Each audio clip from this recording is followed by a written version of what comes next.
All right. What's up, everybody? How you doing out there? Welcome back to the show.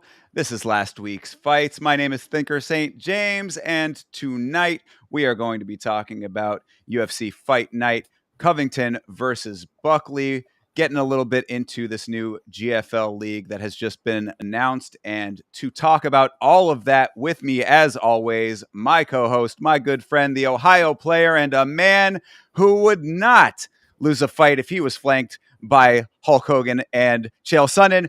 Mr. Chase Parton, how you doing, brother? Dude, we are here, and it's a really good card to end out the year, so I can't be anything more than happy to come talk about it, really. Yeah, absolutely. So, disclaimer, of course, beforehand, you might have seen this on social media if you follow, but I was at this event live. So, I'll talk a little bit about what the live experience was like. Don't want to take over the entire podcast with that, but just where it is appropriate, I'll make a few notes and mentions and whatnot. So, how did you think that it looked from the broadcast, my guy? There was some weird technical weird technical difficulties going on, and that was happening throughout the card. I don't know what was going on. Lights were flickering. The broadcast was the audio was like going out and like going robot. And I think at one point it went to commercial when they were still fighting. It was a weird thing. Yeah, I didn't see all that much of that kind of stuff when I did the rewatch, but I was jumping around and I was kind of I was really using the rewatch more to talk about the live experience and then take the notes for today. So there might have been a couple of things that I missed as far as that kind of stuff goes. But the one thing that I definitely caught was when the power went out, which was oddly prophetic. Shout out to the homie Andy, who is constantly a companion in the chat and one of the funniest people on the planet. We were talking about it in the Discord, saying that apparently the power had gone out during the press tour part of everything, or during some part of the press. Meg O'Leary was given an interview and the power went out then. So we were like, how crazy would it be if the power ends up going out in the building on the night of, and then it does. So weird, little bit of forethought there, but it actually did end up happening. Other than that, there were a couple of things that I noticed in the building that I did not see translate on the broadcast. We'll get into those when they come up. But if you are new, we are going to be going over every single fight from this card. If there's anything that you want to talk about that's not pertaining to the fight that we are talking about at the moment, you can throw it into the chat and we will come back to it at a later point in the stream. Shout outs to the homie Toby, who I heard was hanging out over on Chase Parton's stream during the watch along. Very cool. And, yeah, he's a good man. He's a good man, I'll tell you that. Good man indeed. So let's get this thing started. We'll start it right off with the first fight of the evening. I guess I should preface it by saying this UFC Fight Night Covington versus Buckley took place in Tampa, Florida at the Amalie Arena. Nice place to see a show in general, I have to say. Always enjoy being in Tampa. Tampa crowds, there, you're going to get your mix of different types of people with that many people in one place regardless, but overall a good crowd with decent people, and the arena itself is very accommodating. That's where the Tampa Bay Lightning play generally, if you're a hockey fan. So I've been there a number of times. Always enjoy being at the Amalie Arena. And the first fight of the evening, starting us off, was Piera Rodriguez versus Josephine Knutson. What did you think of this fight, sir? Well, I definitely knew that Piera was going to come in here and do her thing wrestling. You know, the last fight that she had, you know, she got disqualified for headbutting, whatever you want to say. But she was still on top wrestling. So I took this into account, said she was probably going to wrestle with Knutson because Knutson, excuse me. And we haven't really seen her too much grappling because she's really just obliterated people on the feet in the stand up. But Piera did a good job getting her to the ground, holding her on the ground. And Josephine did a decent job of trying to get like, you know, dig deep kind of deal, but it wasn't enough. True. Yeah. I mean, this is that's really the basic assessment of everything is that Knutson showed the same issues on the ground that she had shown before. It's her striking is really her bread and butter, and I was hoping by this point, as she's had I think two other fights in the organization, either one or two, but she's had more than her fair time to gain some more skills. I was hoping that the ground game would have caught up a little bit more at this point, but striking is still sharp, ground game a little bit lacking, and Rodriguez took full advantage of that. She had some really nice takedowns and some good good elbows. She showed some really nice fundamentals, which is what you needed to do in that kind of a situation when you knew what you were going to be up against. So I think Rodriguez really just did a lot right in this fight. And one other thing that I thought was important to note with it is that she had really good energy from the beginning of this fight. She came out with a lot of like determination from the jump. She really had that like go get it attitude, which I appreciated. I think that might have caught Knutson off guard just a little bit. Yeah, Knutson, she was definitely like in the first round, she looked a lot more confused on the game plan going forward. And then Piera, honestly, I don't know if I started to drift away because this got to a point where she was just going to do the same thing for the rest of the fight. But I don't remember I don't remember her gassing. Geez, I'm mush mouth tonight. I don't remember her gassing out at any point. So that's good on Piera. She was able to wrestle for 15 minutes and hold her down for 10 of them. So. Yeah, absolutely. And it was, I think, a little bit foolish of me to have kind of had a I don't know. I think my perception of her was a little bit skewed by the disqualification.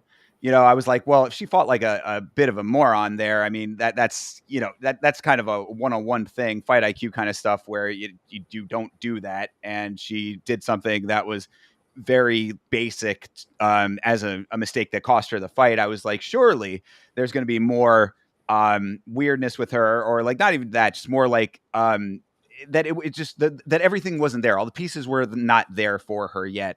And I guess that was in hindsight a very wrong way to be thinking about this fight. So I think that the like you said, the cardio was fine. The ability to keep control was definitely there. Although there was that one time that I actually thought Knutson had a really nice move when Rodriguez got the was full mount and going for the ground and pound, where she got that leg pry where she had both legs up, got him back, flipped Rodriguez off of her. I thought that was pretty impressive, honestly.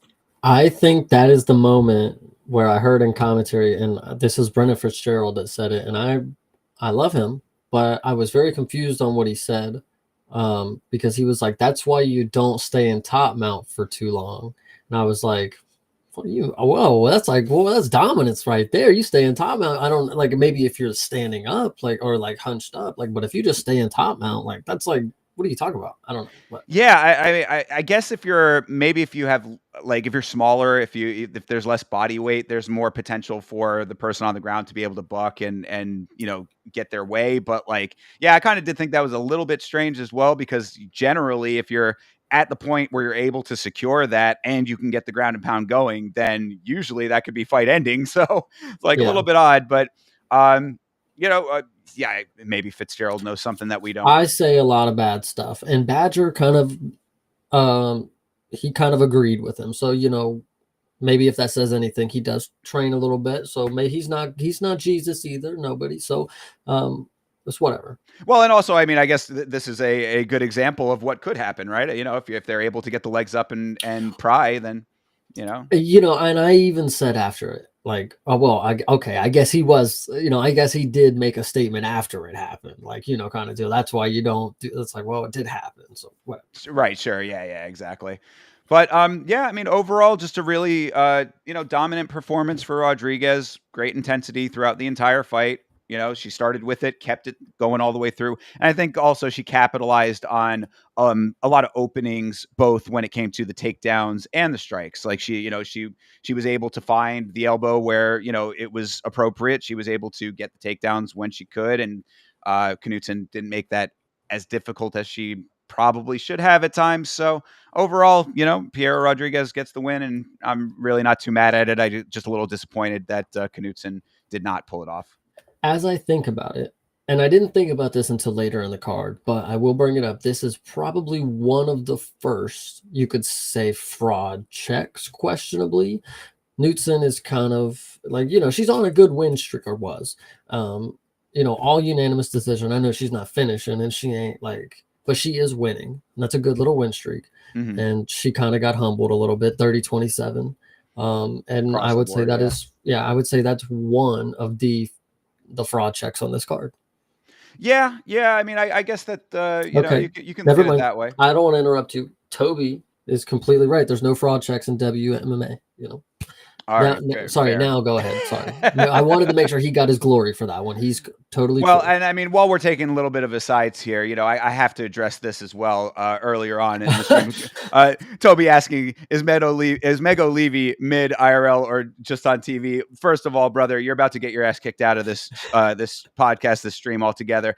She is as gorgeous in real life as she is on camera. Mego Levy. I was mere feet away from her, and it was. I was feeling it. I was feeling it in my chest, man, because she is just lovely. But Okay. all right, back. I apologize. I mean, that's really that was really the end of the analysis anyway. Though is that I mean, if you can look at it as a little bit of a fraud check, perhaps. I don't know if Knutson really was like having that much steam coming into this one to warrant that level of assessment. But either way, I mean, she was undefeated before this fight, so. It's an unfortunate taking of the O.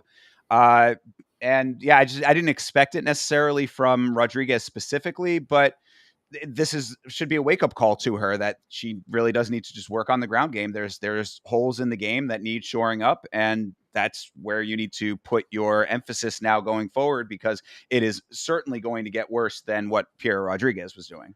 Yeah, 100%. Well, I mean, no, it won't if she can't get better than Piero Rodriguez, Well, yeah, it's a good point. Right, exactly. Going forward, if you get back on the feet, get a couple more wins the way that you normally do, and then run into another high level grappler, you're going to run into those problems. So, one thing from the building on the night is that there was somebody in the crowd who was fucking in love with Josephine Knutson, because the Josephine Marry Me was being shouted very, very loudly over and over again. There were a couple of people in the crowd who had some fun things to say, and that was certainly one of them early on. Josephine.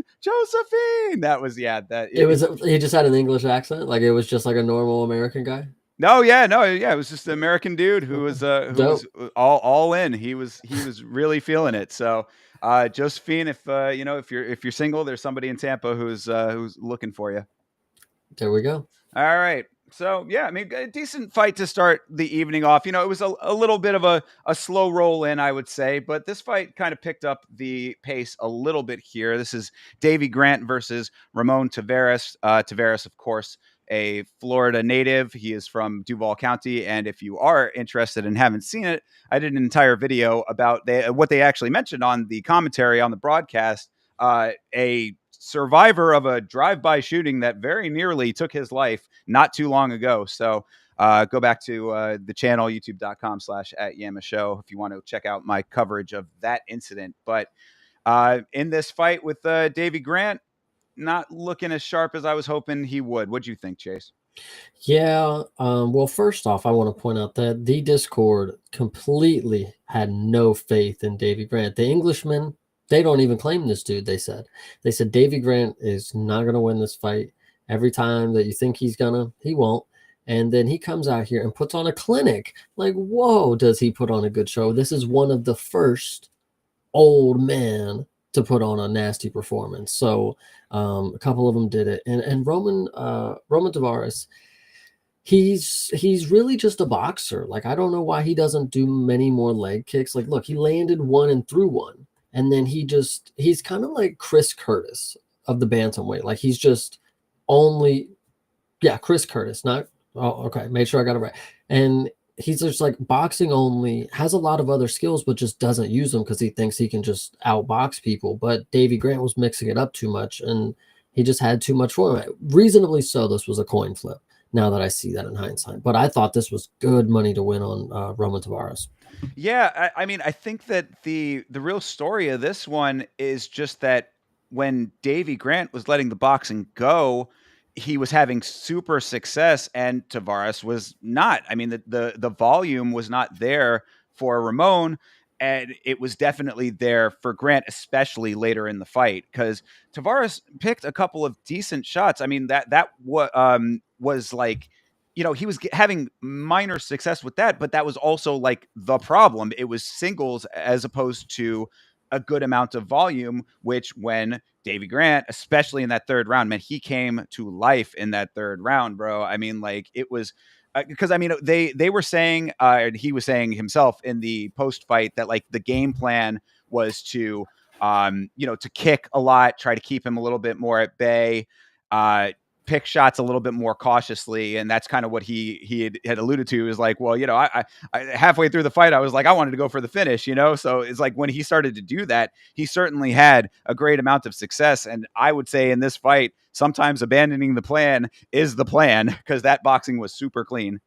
Yeah, he looked really, really good. I don't I'm trying to think of the way to describe it, but he was mixing in so many kicks, doing a lot of not I'm trying to not the same thing, but he was doing a lot of good combinations very frequently. What he knew worked, he was going back to it. And it looked nice. I'll tell you that. It was a good performance to watch. One of the first performances that was just like fun to watch. I'll tell you that. Yeah, for sure. I mean, it was like the what you were saying about the English not claiming him, and there not being a lot of backing for Grant coming into this fight. I think is pretty much how a lot of people were thinking about it. Certainly myself, just based on some of what we had seen before. He always did seem like a dude who just was kind of there. He was one of those kind of middler guys that you'd see on the card, and he'd either get the win or not get the win, but it was just not something that it did not inspire a great amount of confidence. And then, of course, Tavares had those really high volume and high activity fights recently with his name is escaping me, but the dude from Canada, Canada by way of Ukraine or Sirius whatever. City. City, yes, thank you. Exactly. Thank you very much. Yeah, so I mean, he had those fights, which were pretty well, a lot of intensity in those fights. So you kind of expected Tavares to come out with a level of intensity that might have been able to overwhelm Grant. Tavares just really didn't. It was like he was too in the cut. I mean, on the broadcast as well, I think it was Dean Thomas saying that he thought that Tavares might have thought he was ahead in the fight and then was like kind of resting a little bit and sort of taking it easy. I don't know if that's what it was or not, but either way, it's like, bro, if you're going to land one, you got to land 2, 3, and 4, especially if Davy Grant is able to do that. Hard to tell earlier on in the fight because it took a while for Grant to start to do that. But when he did, man, it was 3, 4s, and 5s at that point, and those combos really were super clean. Very nice boxing. Yeah, I mean, at a certain point, again, it's like I didn't feel that Davy Grant was going to finish. Unfortunately, I just figured he was just going to style on the rest of the fight. So I will say that this is another first pick that Toby got right of the night. So good for him. And I'm not capping. I swear the Discord was all against Davy Grant. Toby was the only one, but he's a true Englishman. Those frauds over there, listen, you're not them, brother. Fair. There you go. Well, and shout out to him for for sticking true to the roots, I guess. Then, There but we go. and as a Floridian, it was slightly unfortunate to see Tavares lose in the hometown. Also, because I mean, part of the whole situation that I had mentioned of him with this drive by, he's trying to get his family out of Duval County. Duval can be a very dangerous place in a lot of areas. So he's trying to move his family out of there. It would have been nice to see him get this win so that he could start getting that going a little bit more. But sometimes that's just the way of it. So Yeah, it is what it 100%. is. All right, moving on. Uh, this is Miranda Maverick versus Jamie Lynn Horth. Why don't you start us off, Chase? Let me take care of this Yeah, chat. Miranda Maverick, good looking girl, pretty woman. What can you say? She does good things. And this one, I thought she did a lot better than she gave herself credit for. She came in to the post fight speech saying that this was not a good performance for her. Like she, should have done better, wanted to do better, blah, blah, blah, blah, blah. But I want to make a point that Jamie Lynn Horth, somebody said Jar Jar Binks. I'm not going to say that was funny, No. but dude, she's huge. Oh my gosh. But it is Miranda Maverick being so small. Like when I actually saw she's 5'3", I'm like, holy shit. Like, Yeah. or maybe 5'4", maybe 5'4" is what it was, but that's still pretty little. I don't care what weight class that is. Like that's really small. The difference was very noticeable in person for sure. Yeah, and Jamie Lynn, I mean, gosh, she is pretty decent. Like she is not a bad fighter. Like to be a minus or a plus 600, excuse me. Miranda Maverick had a game plan that she knew. I mean, she's just good at wrestling, and that's a really good skill to have as early on, especially. And then her striking, I want to say I don't really remember her standing too much in this one. Not that she wasn't, just remember the actual vision of it, but I don't remember her being bad. Like I think she's a pretty decent, well-rounded, fighter. Yeah, no, I mean, I think that that's really the bigger takeaway here. I mean, like you were saying, I mean, Maverick as I think on my book was a minus 1100. So, ridiculous betflation going on there in general. I think that the takeaway is that Horth really had people biting their nails a little bit with this one. If you had Yeah, that sure lock on Maverick, it was a kind of a slower fight. I would say that this was one of the more lulls of the earlier part, of the prelims here. Slow first round, of course. Really, the the biggest moment from that first round was Horth getting all up in Maverick's undercarriage. I don't know if that came through yeah, on the yeah. broadcast, but I was like, yeah, Jamie Lynn Horth is a newlywed. I said, Horth, your new wife is not going to appreciate you checking all of the available leak locations from Maverick, but it was the second round a little bit better for Horth. Very clinch heavy. This whole fight kind of was that. A lot of clinching with no payoff was, I think, the bigger issue with Horth is that she used her weight pretty effectively, but it didn't go anywhere. So it started to add up to the optics of it being, not great when it came to what the judges were going to be seeing. Because I mean, I was a little bit surprised that it was a unanimous decision. I thought that there might have been possibly potential for somebody to go the other way just based on the amount of control that Horth was able to keep when it came to the clinching. I'm not mad at it at all. I mean, 2-1 Maverick is perfectly correct. But it was just like again in the moment when I was there watching, I was like, I mean, she is holding her down a whole hell of a lot, kind of thing. But that really does speak to the fact that there was not that much going on either way in this fight. And if Maverick, the whole point of this fight, from what I could gather, was that this really was the fight that was like, give Maverick an opponent, especially also Horth is coming on really short turnaround as well. It's like, Mm-hmm. go out there and get like a really solid win to shoot her up into the rankings. And get her into the conversation, because Maverick's been around for a minute. It's not like she's a new fighter who's just like starting to make a name. I mean, like she's had. I mean, I'm not talking about like decades or anything like that, but it's not like she's debut or anything like that. I mean, she's fought a couple of times. Fun fact: Yes. she debuted on UFC 254. So okay, so I mean, I think that does back up the claim. You know, I mean, she's not new to the organization, so it's like she's been kind of hovering below the rankings for a while. This is supposed to be the fight that's going to bounce her up and really make her part of the conversation. And I just did not think that this made her look like the elite level fighter she is trying to present as. Yeah, and that's probably a good thing, but you can definitely tell that she's at the best point in her career still. So there's still more to come in my opinion. Like you can see she worked, that the body that she's got is a product of the work that she put in. For She sure. looks phenomenal. And her wrestling, her gas tank, and even like I even talked about her post fight speech, it's just the determination to be great. Like that's gonna be her best attribute. Absolutely, yeah. No, I definitely do think that there are bigger things to come for her. It's just a matter of being able to differentiate yourself because this we'll certainly talk about in the main event. You know, there are those people who get close that they're like you get into the rankings and then there's like two levels or three levels in the rankings to me really. It's like you have the below the top five, you've got those top five. And even within the top five, it's like there's only a select few that are able to differentiate themselves to be that cream of the crop, really top level championship material. And it's like, there's people that are close to it that never really achieve it. I would hope that, for Maverick's sake, if she really wants to be a champ, that she's able to, separate herself in that way. Yeah, 100%.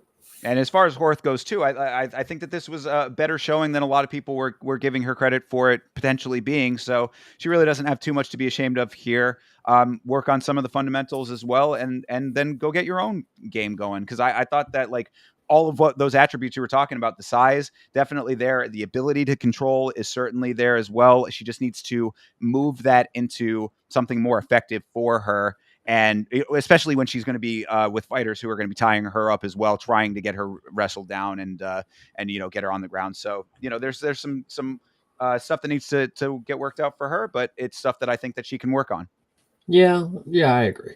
Yeah, I think that I'm there's actually kind of a big fan of Jamie Lynn Horth now. Like after, I don't know, just a super tall flyweight like woman. Like I don't know, she's kind of it's something about it. I kind of like it. yeah, that's my point. I think that she has like some of the raw elements that could make her dangerous in the division for sure. She just needs to refine it a little bit. Yeah, I get you. So yeah. All right. So, I mean, this was the point in the evening where we were like hoping that we were going to be getting finishes. And this fight did not necessarily help that, but was still an entertaining fight. Nonetheless, this is Felipe Lima versus Miles Johns. A lot of frenetic energy in this fight, which you could definitely feel in the building. Both these guys swinging pretty heavy. How do you think it looked? I think this was a good one just because one, this was up a weight because Miles Johns is normally bantamweight. Yes. Is that the case? I think I it believe might so. be. Because he was supposed to fight Cody. Oh, yes. Yes. That is true. Okay. Yeah. So okay, I didn't really put that together until just now looking at it. But Mhm. so Miles Johns, when this fight started, I mean, before it started, I said, he goes to decision all the time. He's not getting finished. Like this is a step up in theory. This is not a step up because Miles Johns has been here for a little bit. But once you see the skill that Felipe Lima has, this is a step up in competition that Miles Johns has never seen. And Felipe, holy God, this kid he's on to something, man. He's electrifying is what it is. Like he's just able to draw in an audience with his ability. Like he makes it fun to watch and it's effective at the same time. Like he puts a beating on somebody. He didn't finish, but you could tell that he was going for it. Like he wanted to get the finish and he was trying. So that's all you can really ask for. Yeah. So all right, I agree with these points that you're making. I think that I will offer a slight counter argument only for Lima's sake more than anything else, because I do think that he has those elements that you just outlined. I think that when he's fighting a guy like Miles Johns, who's also giving back a lot of the speed, because I think that Lima, one of his big attributes is how fast he is. I mean, he's moving all over the place, but so was Miles Johns. He got a little too flashy at times. I don't want to see him become one of these guys that gets overly flashy and then gets caught because of it. That was one thing. And then the other thing is that when he had a couple of really solid submission attempts that were, like, to me, looked like they were a lot closer than they ended up being because he wasn't able to secure them. Like, one that really stuck out was in the second round. He had the anaconda choke. It looked like it was pretty goddamn locked in. I mean, I he just abandoned it. He literally just let it go. And then there was the third round had the rear naked choke where it was pretty much the same thing. It's like he tried for one side, I guess, thought he didn't have it, and then switched to the other side. And by that point, Johns was able to scramble out. It's like, bro, if you can't be repositioning your chokes like that quickly if you don't immediately have it. I would like try to get it a little bit more, at least wear him down a little bit more, because you're leaving too many openings for escapes, which is exactly what Miles Johns did. So those, I just wanted to put those out there as a little bit of a counterbalance to everything, because I do think that Lima has a lot of potential, and he showed a lot of greatness in this fight. Yeah, I think he's another on a list of up and coming fighters that I'll keep an eye out for, because he just looks like he has a full bag right now. Like kind of like now it's a reach of a comparison, but Mauricio Hufi, like he does a lot of electrifying things, but we're starting to see that it's not to the ceiling yet, but it's on its way there. And I think there's still great things to come. Felipe Lima not being able to finish Miles Johns, it's not a bad thing. If he would have, we would have thought it was a great thing. It was just it was a good thing that he won the fight. So that's the last thing. Sure. Yeah, and I mean, with Miles John's side of the equation, Bisping had said on commentary that he thought that Johns was waiting for the one shot, which I thought was a little bit of an odd criticism at the time, because he said that early in the fight, and I thought that Johns was sticking and moving pretty well. It turned out to be a little bit more of an accurate statement a little bit later on, because Johns, like, he had an odd energy coming into this fight in general, which you actually could tell from his walkout too. Like, I was actually like You right felt the on. energy. Yeah, because I was right there for the walkout. I guess that's a note in general, is that where I was sitting in the building, I was really I was right where the fighters entered from. So a couple of times, especially earlier on in the card during the prelims, I was able to get like a pretty solid view of everybody, and kind of see what their vibe was. And you could tell that he like had he seemed like pestered, is almost the way that it looked. They were saying on the commentary that I guess he felt a little bit slighted by not getting the Cody fight that you had mentioned, or whatever the case was there, that he had a point to prove. So it was a little unfortunate that he had that sort of level of I guess whatever you want to call it, just kind of a bug in his ear, because it, like, he had times where, like, he was sort of like acknowledging what was happening, acknowledging the shots that were coming back at him, like, just, yeah, oh, good one kind of stuff, or like, oh, you thought that's all you have kind of thing. But he wasn't doing enough himself to swing it in his direction. So it's like, I think that maybe him being a little bit agitated played a little part in this. Perhaps that could be speculation, but either which way, if you're picking single shots and not turning up volume against a guy like this, who is giving you a lot to think about at all times, the outcome kind of does right itself. Yeah, this was another fight where I just felt like Felipe was going to do the same thing up until the finish. I knew in my heart Miles Johns was not going to, like, I mean, he didn't even take that bad of a beating. Like, he's just one of these dudes that just doesn't wear damage kind of deal, but he is getting touched up. The striking numbers, I mean, seems a little low, but who am I to say on the ones landed? And then yeah, this was probably, I think this was right when the roller coaster, like this, we're on the uphill right here kind of deal, and then the Oh next yeah. one is when we drop kind of deal. So Yes, exactly, and that is another big note of this whole thing. I was mentioning to Chase, and I talked about it a little bit yesterday on the rewatch stream, that there were some times during this event that I was getting a little agitated, because being that I was so close to the walkout, I had to stand up and sit down a whole lot of times, because people were rushing to go, line up to where the fighters were walking out and stuff. And it started to get really laborious. It started to become like, started wear on me a little bit. And then that was paired with the energy in the building, and that was a little bit of a roller coaster. So yeah, when it comes to like the highs and lows of this card, you definitely felt that in the building as well, because there were times like you couldn't always hear it on the commentary or on the broadcast rather. You couldn't always hear how many times there was like this odd murmur of like, kind of discontent. There were a couple of times you could hear the booing. There was more times that people were booing pretty audibly that weren't picked up on the broadcast. So like the Dustin Jacoby fight is like the one that sticks out, is like where you could really hear it. But trust me, there was Well, more we'll than talk that. about that one. Yeah, I Yeah. know. We'll get to it when we get to it, of course. But like, so my point in saying all of that is just that like when you talk about the like the energy levels, they were kind of up and down in general. So there were some like odd times in this fight that it was a little bit off.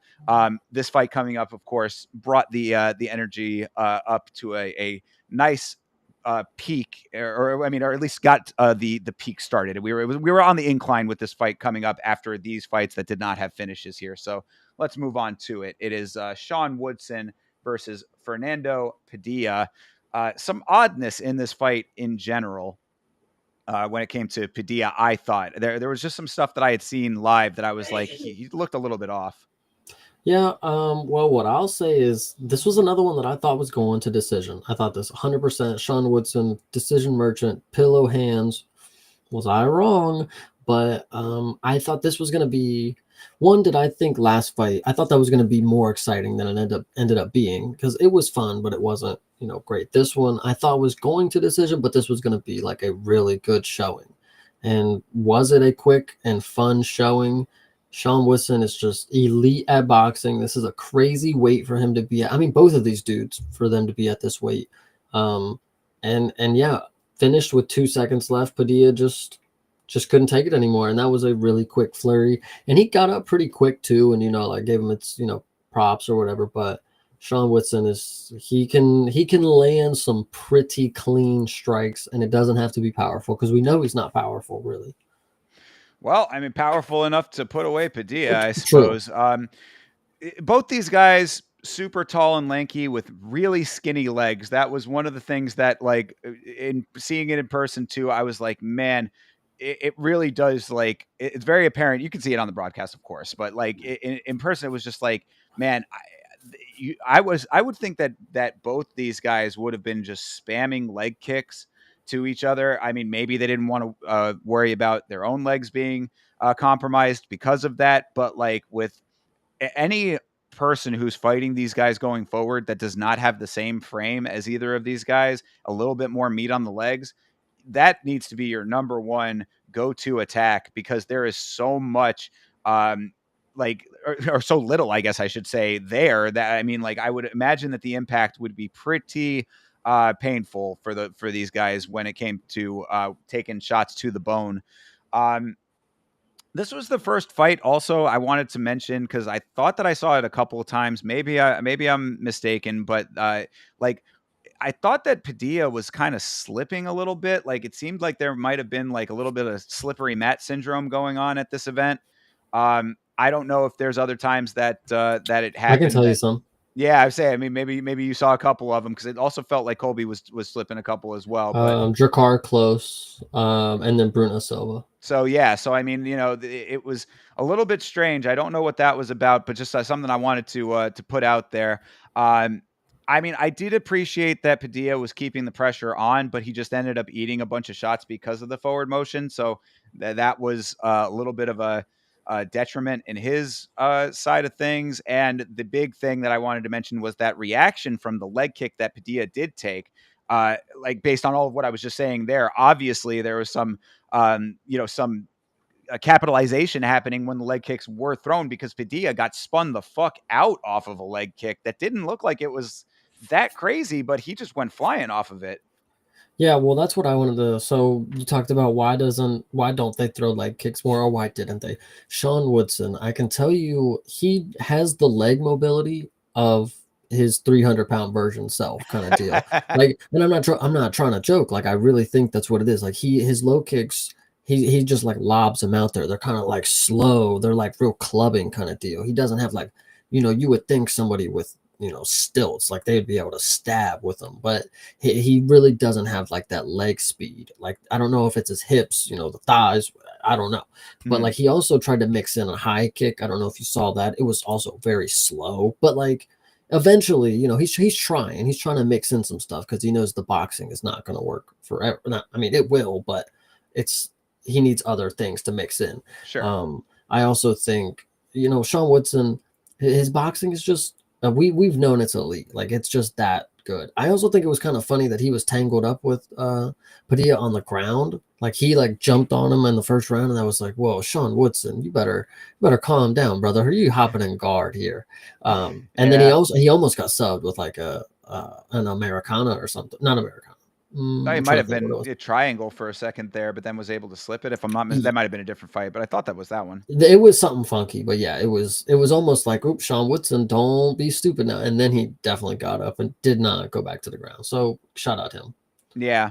And I mean, the knockout was heavy, and like you said, 2 seconds left in round one, definitely cool to see him able to do it. Clean string of strikes, clean connections, got the job done. Woodson says, rank me and run me my 50. Sounds good on the mic, too. I thought that was all right. The guy has a strong boxing base, as you had said. I mean, obviously been doing it for a little minute and seeing some success. Run him his 50 and and rank him. I mean, I don't think he ended up getting the 50, but No. I mean, a ranking, is it out of the question? I think I saw people talking about this, beating an unranked person and then asking for a rank or something like that. But Yeah, I mean, I guess that does make sense, perhaps. But I mean, I'm talking more in like the big picture. Like, I mean, maybe does he deserve a ranked guy to get to jump him into the ranking now? yeah, at featherweight, just because I do want to double check who would be. I mean, Giga. That's somebody off the top of my head. Maybe okay, featherweight. Okay, so yeah, I mean Edson Barbosa. I think he's kind of booked with somebody. Dan Ige. Maybe that was thrown out. Sean Woodson, Dan Ige. Maybe that was I thrown out thought in I the saw Discord. somebody say that. Yeah, I thought I saw somebody say something like that, and I was like, I mean, that seems to be like a big jump in my opinion, but that's just because Danny Gay is just that dude right now, and I think that Yeah, like it's one of those things. Like Danny Gay is actually a good example of a guy who like wins in his losses based on being so game as he is. Like I don't think that they're gonna have him fight down purely off of yeah. like the respect that he has garnered and like the fan support at this point, perhaps. But I mean, it's not out of the question. I mean, maybe that does make sense. I don't know. No, I think Giga. I think right off the top of my head when I said that, and I double checked the standings and I looked at the people around him, I think it makes sense because, like you said, Dan Ige is a superstar. Like Giga's just a nobody. Bryce Mitchell's right around them, and then Edson Barbosa is about to fight again. I think, and then Lerone Murphy is also too big for Sean Woodson. Giga, I Sure. think, is kind of close enough. Yeah, the sweet spot. I can appreciate that. So fair enough. I mean, we'll see if he ends up getting it. But overall, this was a nice way to start the finishes because there were a good couple of them on this card, and I mean, not necessarily like a knockdown drag out fight overall. I thought that this fight was kind of a poor showing for Padilla.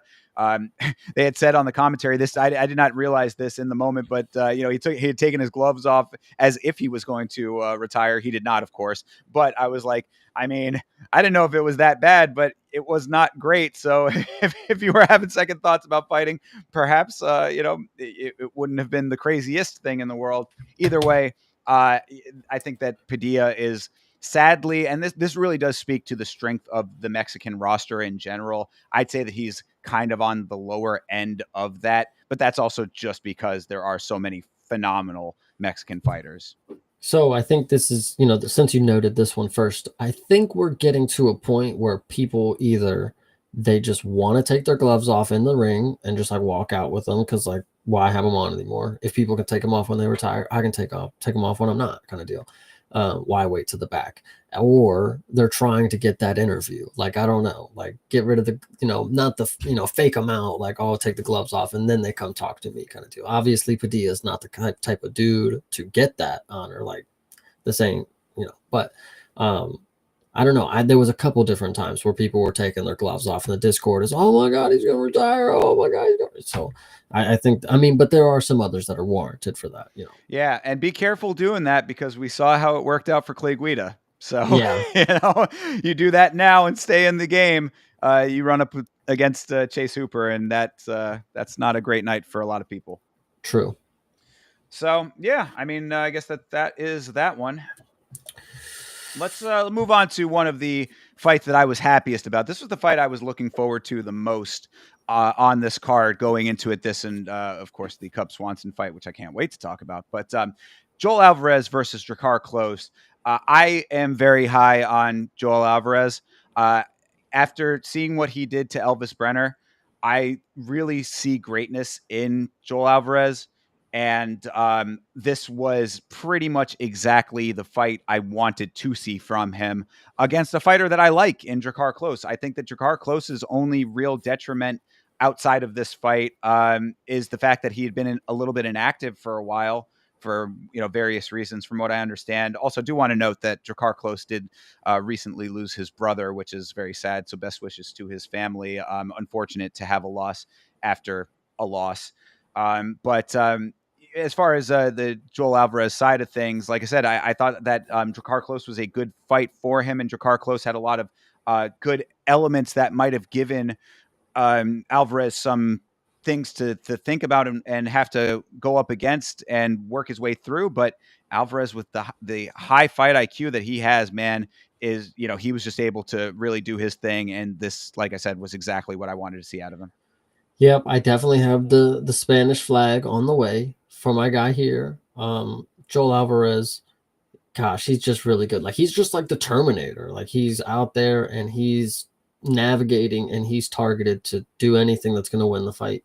He does a lot of different things, and I think the ending sequence, Drakkar Klose, he like slipped a little bit, but he got like back on track, and then he got bombed with like a straight left or something like that, which it wasn't that crazy of a shot, but it just like threw him off balance, and he's flying towards the cage, and then he gets and then Joel lands it was a little knee, and it was more effective than we really thought because he ended up catching him in like a half guillotine, and he's just like pounding his face. It was nuts. It was a great finish. Yeah. The sequence was pretty wild, and it all really comes from, like I had mentioned, the fight IQ is something that I got to harp on when it comes to Alvarez, because what I noticed from him based on this fight and especially the Brenner fight is that he completely tailors his fight to his opponent and what his opponent is putting out in the fight. He is one of those guys. They talk about people that download the information. Piotr Yan comes to mind with that.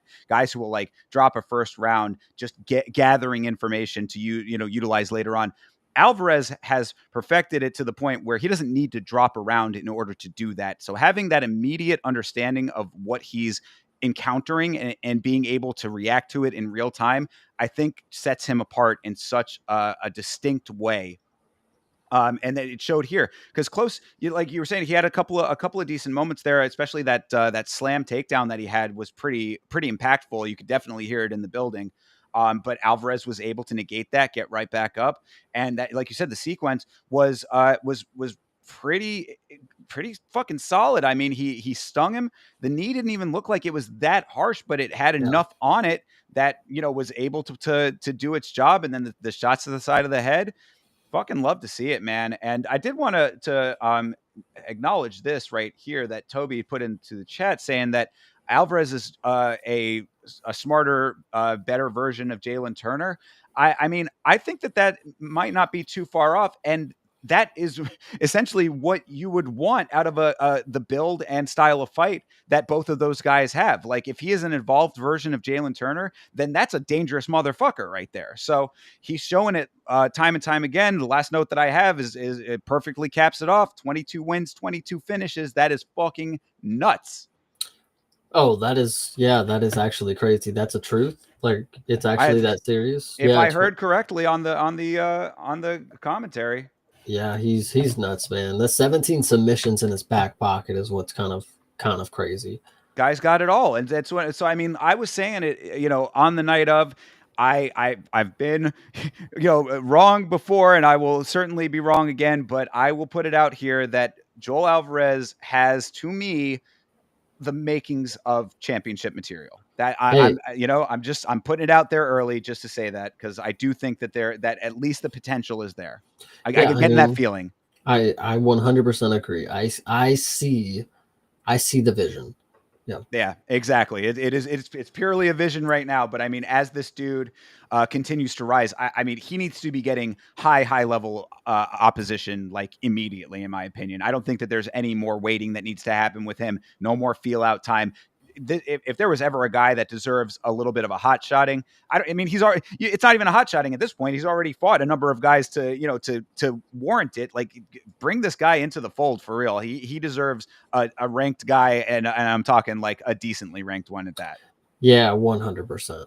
So yes, really, really good. That was actually one of the hypest I got on the evening. I was yelling pretty loud for Joel Alvarez just because I was looking forward to the performance that we ended up getting, and it really does come off of what I had said too about I was really rating Brenner very high going into that fight, and the way that he was able to pick him apart, I thought was a good indicator of what you're going to continue to see, and that has been proven right. Yeah, 100%. All right. Now, moving on to one of the biggest moments of the evening, definitely in the building. This is Michael Johnson versus Otman Azaitar. Uh, I just have to, before we get too deep into it, have to say this is Otman, Mr. Potatoes in the Bag Azaitar. If you know, you know. Mr. Fight Island, bag full of potatoes. We don't have to go too deep into the story there. But anyway, um, so Michael Johnson putting on a display for the ages here. What did you think, Chase? Dude, Toby came in here and said Michael Johnson KO, right? And I said, guys, this ain't happening. Michael Johnson's gonna win, but don't listen to Toby. That's not a good one in my opinion. And what do I and what do I know? Because apparently I just don't know shit. Michael Johnson comes out here and bombs him. Like, it doesn't take very long.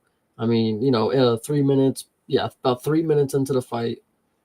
Wow, he came out and did his thing. That's kind of upsetting. Honestly, not upsetting, but like upsetting that Toby was so right and I was so wrong. I think it was a good one though.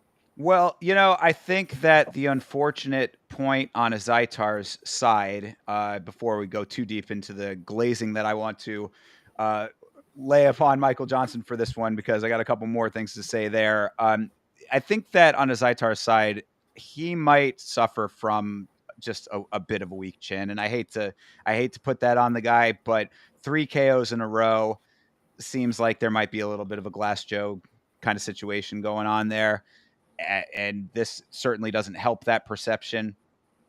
But yeah, I mean that being said, I mean the first round was slightly slow.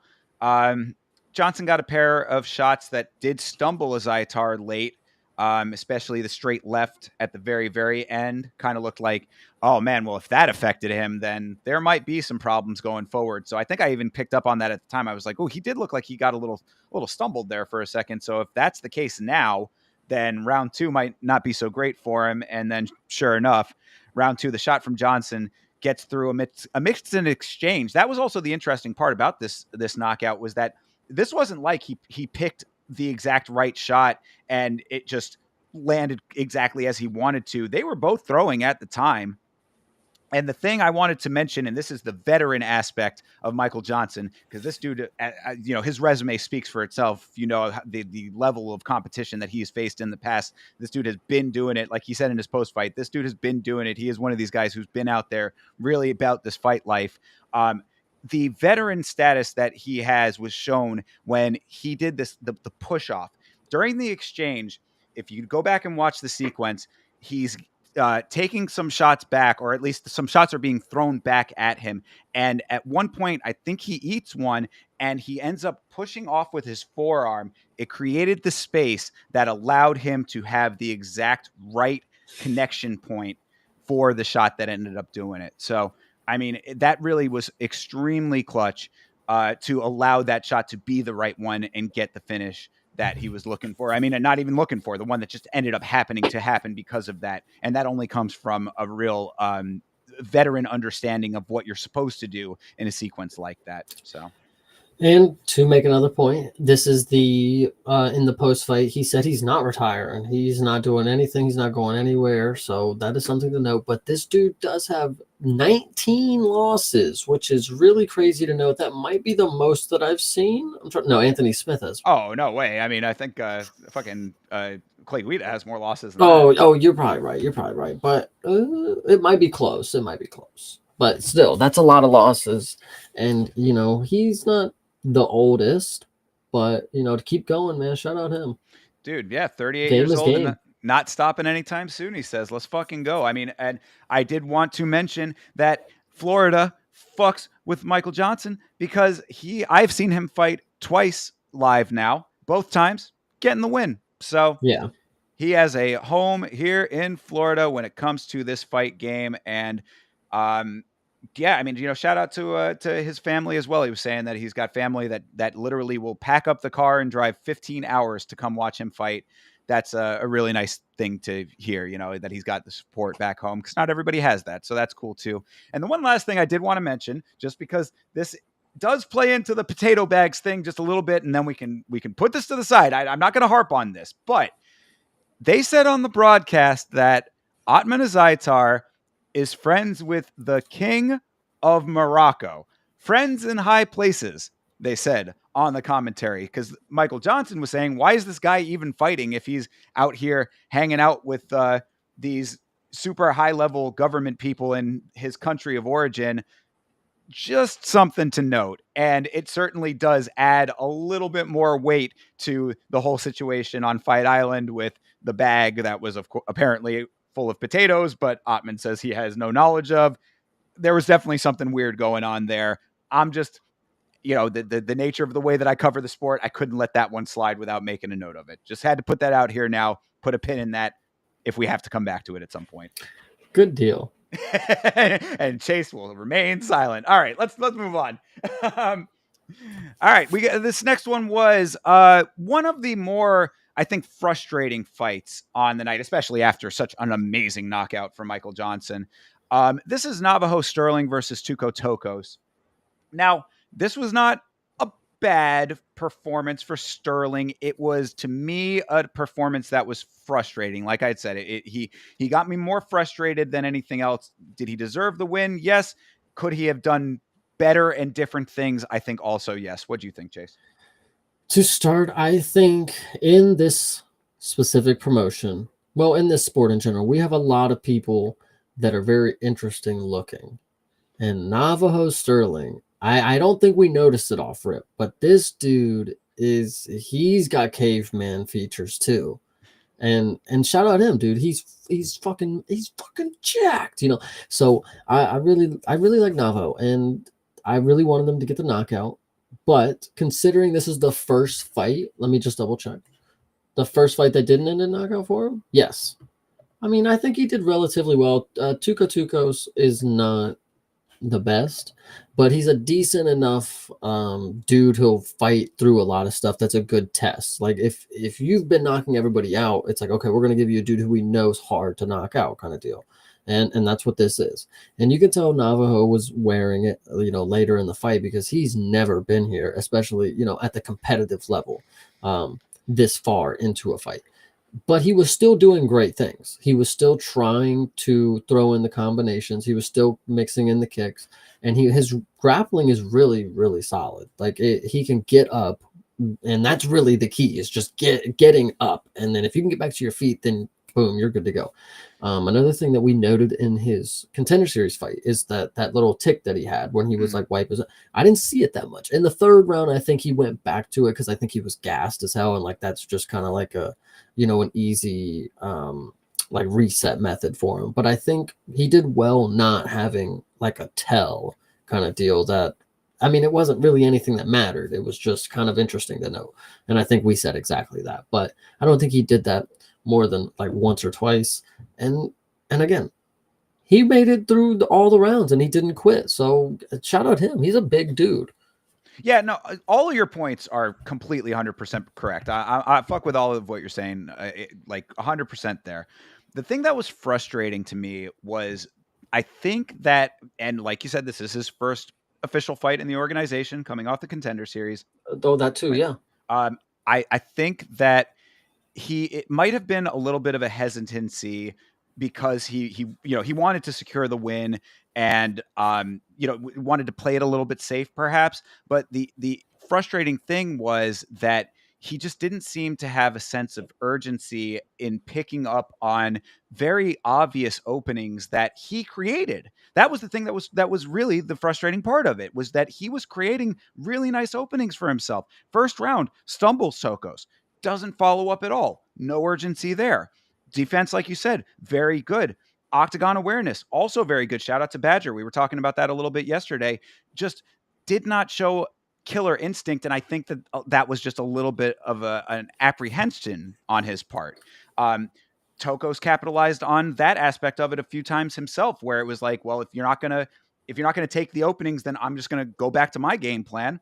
I think that a better fighter could have done a lot more with the openings that Sterling was leaving, because Tokos, he like you said, he's not great. He's lumbering and clunky is the way that I would describe him, and that was certainly apparent in person. Like, seeing him move, it was like you could see that he was a step behind Navajo, who was not exactly a super fast guy to begin with himself. I mean, he's not like out there like doing super crazy explosive motions often in the fight. He's more of like a plodding, methodical kind of guy, and that was apparent in his Contender Series fight as well.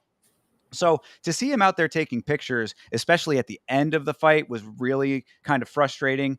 And that was where the crowd, like, I don't know if it was really very apparent on the broadcast, but the crowd was not too happy with it, because I think they were picking up on it as well. And I would have to say it was a little bit warranted, dude. Go out there and try for the finish, man. I mean, but again, like you said, first fight, I'm not going to be super mad about it, just a little frustrated.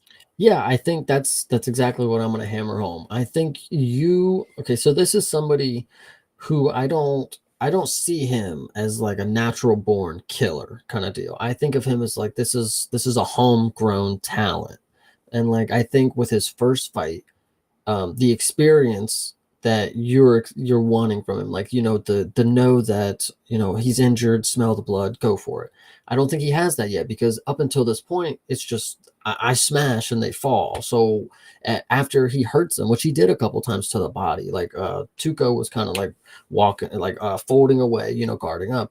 And why, in Navajo's mind, why should I press this? The next interaction, once I get him hurt again, he's just going to fall. Like, at least that's probably what I would assume. It's like, eventually he's going to fall. No need for me to go a step further. Like, I'm doing great here. It's going to happen. I got 3 more rounds of it. But some of these people, man, they're really hard to finish. Sure. Yeah. And he even said it himself in his post fight. He's learning on the job. I mean, it's an early part of his career. And I'm not trying to be super hard on him. I know it sounds a little bit harsh. I just, it was just that it was it was more frustrating, not because he wasn't doing good things. It was frustrating because he was doing good things. I think that's really the way to look at it. It's like, dude, you're creating a lot of opportunities for yourself, and it would have just been nice to see him capitalize on those when he made them happen in the first place. But I think that yet another one, we were talking about this in the Maverick fight with the two of them. I think that this is another guy that has a lot of potential to come into his own, and based on a performance like this, a little bit more opposition than he's faced earlier on, he's a guy that I would certainly like to not see super hot shotted in any way. You know what I mean? Like, he needs to really come into his own a little bit, get a couple more fights under his belt to get that experience and become the more, a full-on version of what you want to see out of a contender going forward. So give him all of that and good to go. I mean, nothing too negative. I think after this one, I'll make the point that I think normally the not the matchmakers, but whoever sets the card, whoever puts them in order, I normally think they do a good job of catching us with like a banger at like a time that we need it. And I think this was supposed to be a banger. Unfortunately, it wasn't. And people get to ask why Joel Alvarez wasn't on the main card, basically, which warranted. There was a lot of good fights on the prelims, and it's kind of hard to put them, who would you really want first? I mean, Knutson is not really a card opener. Like, you could have had the Davy Grant kind of deal if you would have thought Ramon Tavares was going to come out here and do some good. But I don't know. Like, this one, I was hoping for the KO, but I still think Navajo, 27 years old, like a 6-0. I mean, it's good. He's got this. Yeah, yeah, absolutely. And the crowd is going to be a little bit spoiled after two really solid knockouts in a row. So it was fine. All of 3. that aspect. Well, oh yeah, three. Yeah, yeah, yeah. Right. Woodson was before that too. Yeah. So I mean, it's fine. All of that aspect of it was really not a problem. I think it really was more so because of the circumstances as opposed to just not being a finish. Yeah, 100%. So is what it is, but this is definitely where we entered like the bigger lull of everything, because this is where the energy certainly started to get a little bit off, going into the Adrian Yanez versus Daniel Marcos fight. Um, I was fearing that we might have been entering a little bit of a cursed period here. I tweeted a couple of things out. Glad that it ended up picking up after this, but this was a slightly dicey territory, even though this was not a terrible fight. It was just not the greatest fight, I guess is what I would class it as. What do you think? See, I actually want to maybe have a conversation about that because Okay. I often be talking about they need to shorten the runtime of these UFC cards because I couldn't imagine doing 7.5 hours inside the arena. Like, coming up on this point, like you said, this is where we're getting kind of snooze fest because Marcos, oh my gosh, like this dude, one, he's the dirty cheater, and two, he just like first in the third round, bro was taking strolls like Nate Diaz, just walking away, Yeah. and like it refusing to engage with the entertainment portion. Like it's kind of. I don't know. Adrian Yanez, I'm not really worried about. One thing I'm worried about is how his name is Yanez without an extra Y. Whatever, but like I think at this point, like I'm sitting here questioning, like if I was at the arena, like I'd be ready to go home type of deal. Like we got to get this on the road. Like I'm tired kind of deal. I don't know. Yeah, I mean, there was some times during this one where I kind of was, looking around, kind of taking in the atmosphere a little bit more so than the actual fight itself. To an extent, I mean, there was enough to kind of keep interest throughout. But it was like diverted attention at times. One thing, as you had mentioned, that certainly was eye catching was the double eye poke nut shot combo from Marcos. That's a rare one. I mean, dude, that dirty cheater. I mean, that certainly is one way to describe it. Fucking A, this guy. I think Toby stole the joke from Nav, but Chris Weidman was taking notes. Is a great fucking joke. Yeah, for sure. I mean, that was pretty wild. And then for him to immediately start extending the fingers right when they got back into the action, bro. What the fuck, dude? Come on, man. So yeah, that was pretty bad. I mean, Marcos did land a decent shot that had Yanez on the back foot for a second there too. So like you were mentioning him kind of doing like the walk away deal, but like they both had their moments of kind of disengaging, which was a little weird. But I mean, Yanez's striking is pretty clean. I mean, left hook lands in the second pretty nicely. Unfortunate that Yanez gassed out in the third because there were openings for attacks that he didn't entertain.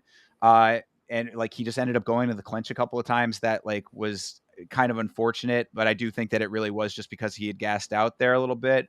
Um, I wanted to kind of posit if this might have possibly been a little bit of a robbery. I mean, this was a split decision. Marcos gets the split decision win, and there's a 30-27 in there. That seemed a little bit strange to me. Another thing to note is Keith Peterson.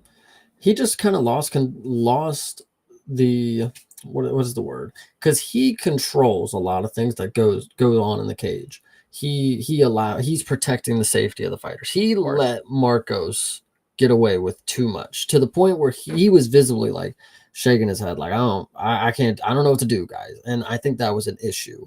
He should have been able to take control of that, take a fucking point first off. You go nut shot and eye poke, like accidental or not, like which one was accidental? Like can it both? Like anyway, so I don't know. Yeah, I mean, that's a tough one. I'd have to go back and rewatch like the all of like Peterson's part of everything, because I do believe was he also the referee for Manel Kopp, and Yeah, I think so. so I mean that there was issues in that one as well. So Peterson is Alcohol and cigarettes, brother. he's certainly getting himself on the radar, and that little soundbite does not help much in that regard. I mean, like I said, I'd have to go back and rewatch. Of course, I try to give a good amount of leeway to these referees because of how tough of a job it is. If there are things that are noticeable that way, Keith has had a couple of them, and I mean, it's. I again, I'm trying to be as fair as possible with it, but I can like just off the top of my head think of a couple of them not too long ago that really are all starting to add up in that direction, and they are all kind of pointing back to Peterson. So just something to keep a note on, because there was actually a time, this is a little behind the scenes, a little inside baseball, but like I had at one time had a video in the works that was basically about Keith Peterson with this exact subject matter in mind. And I actually backed off of it because, like, going over the ones that I had on the list at the time, I was like, maybe I'm being a little too harsh by going this route at this time. But now that's going back to the Ian Gary versus Neil Magny fight, where Ian Gary was hanging on the top of the cage for a good amount of the fight, to the point where I was like, that is illegal, right? Like, because you're just letting this shit happen. But that was all the way back then. Now there might be a little bit more warranting for it. So I don't know. That's a little bit of an aside there. But either which way, what did you think about the decision though? I mean, listen, I didn't think it was split decision was kind of interesting because I think without a point deduction, I think Marcos was skating by like easily, in my opinion, and that's why at the end he was just like bullshitting, walking away, like going into the ceremony early. But I don't think it's as impressive as some other people in the division. Like, I mean, if you look at his record, what's the difference between him and Umar? But they got a lot of fights. They fought no ranked people. So next Marcos should have a ranked person, you would assume. Um, Well, I guess the definitiveness of the finish, or the the methods of victory for Umar might be a little bit different there, but yeah, I mean, but like, what can you say too much? Marcos is not the most exciting dude, but he is winning, so you're gonna have to throw him competition at some point. yeah, it's a good point. I mean, that was in the moment in the building. I do remember saying to my buddy who I was watching with, yeah, this dude needs to get down off the top of the fucking cage, because there really is not too much to be celebrating here right now. Yeah. And sad to say, I was like, he called out Jose Aldo, and I was like, that's wild, but sadly at this point, not super wild anymore. You know what I mean? RIP Elite Aldo, perhaps at this point, which is a really hard thing to have to say because of how, much of a legend he is to a lot of people, including myself. But, the call out maybe somewhat makes sense. I don't know. Yeah. Um, I didn't really care. This dude can fight Right. whoever the fuck next. Exactly. I guess that really is the bigger takeaway in all of this, is just that it was not inspiring in any way. So who really gives a fuck? Yeah, and shout out the Honey Badger, man. We're Oh, moving on to yeah. the next fucking fight, and it's definitely a fraud check. You're gonna want to hear. Yeah, absolutely. Shout out to the Honey Badger. The next fight is indeed Dustin Jacoby versus Vitor Petrino. Petrino, who somewhat had already been fraud checked. I guess this is the nail in the fraud checking coffin, so to speak. This was kind of like where I would say was the lowest point of the evening until the finish. So this is where you could hear on the commentary, I mean on the broadcast rather, you could hear audibly in the crowd that there was a lot of unrest going on at this point, especially coming off the last fight that we just talked about. So how did it all play out to you, Chase? Absolutely needed this. While I was watching the fight, I realized Vitor Petrino sucks. He's really bad, and it's perfect that it ended with him losing by knockout. Because if he would have skated by in a decision, or win or lose, whatever, I would have been upset because this dude sucks.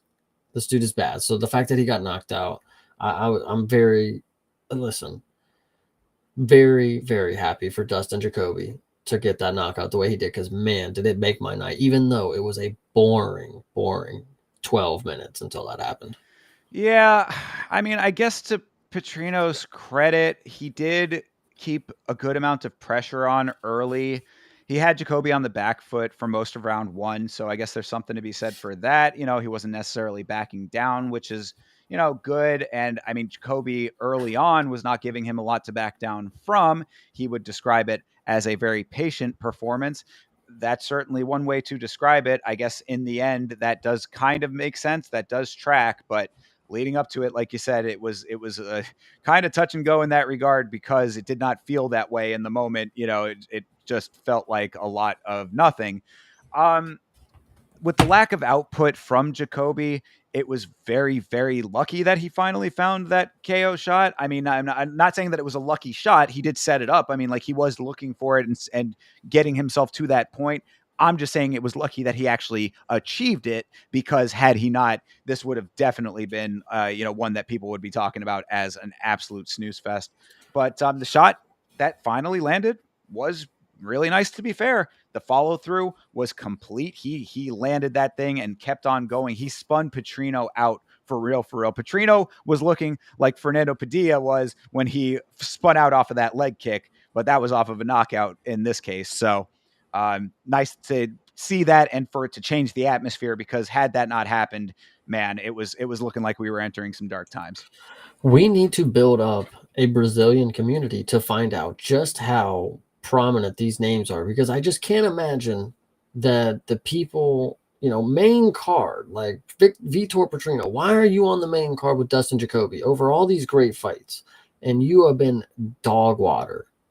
Like, I don't Well, get but it. okay, all right, come on. Let's put this into perspective, though. I mean, going into the Anthony Smith fight, he was undefeated, so he had gotten some decent wins before that. People were probably thinking, oh, well, the Anthony Smith, Anthony Smith is a veteran. I mean, he's a dude who's seen it all. He was able to use the veteran status. Maybe it was a Retired fluke. his next fight. There you go. I mean, it could have been just a complete fluke in the moment, give this guy another shot to prove that he's really this big deal. I mean, he was a minus 320. Obviously, fucking Vegas was thinking that was the case. So, and then putting him up against Dustin Jacoby was also kind of in that same category because it was like, okay, well, if he's going to fight a veteran guy in Smith and Smith was able to take him out, well, let's see if it really, really was a fluke because we'll give him another veteran guy who has been finished before. I mean, Dustin Jacoby's had a rocky road of it, 9 losses on his record. So, I think that it made sense that this was the way that it ended up working out as far as the pecking order goes. But broad check twice in a row. Yeah. I mean, that is, that does start to show the truth of the situation. Yeah, agreeing with Badger. The double fraud check is pretty nuts. Yeah, exactly. Shout out to him. But yeah, I mean that's really all that I got to say about this one. I mean it was boring until it wasn't, and Jacoby acknowledged it, said yeah it was a patient performance. Glad that it was able to turn itself around because, like I said, we were entering dark water if it had not.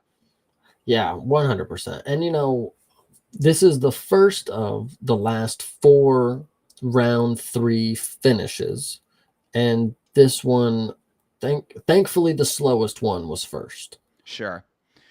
All right. So before we move on to this next fight, I did want to make one note that I picked up on from the rewatch. Did you see that they did a video package for the retirement of Jack Shore? Yes, I absolutely saw that. Questioned it myself right on when it happened. I said, "Wow, but Stipe had to wait 7 days, something like that." I mean, I guess he had to wait till the next event, but yeah, I mean, you're right. It should have been on the day. First of all, for that in Stipe's case, but just even in general, I was just like, Yeah, who's Jack Shore like compared to the yeah, UFC? yeah. I mean, like, and look, no offense to Jack Shore. I mean, he was on a really nice win streak there for quite some time.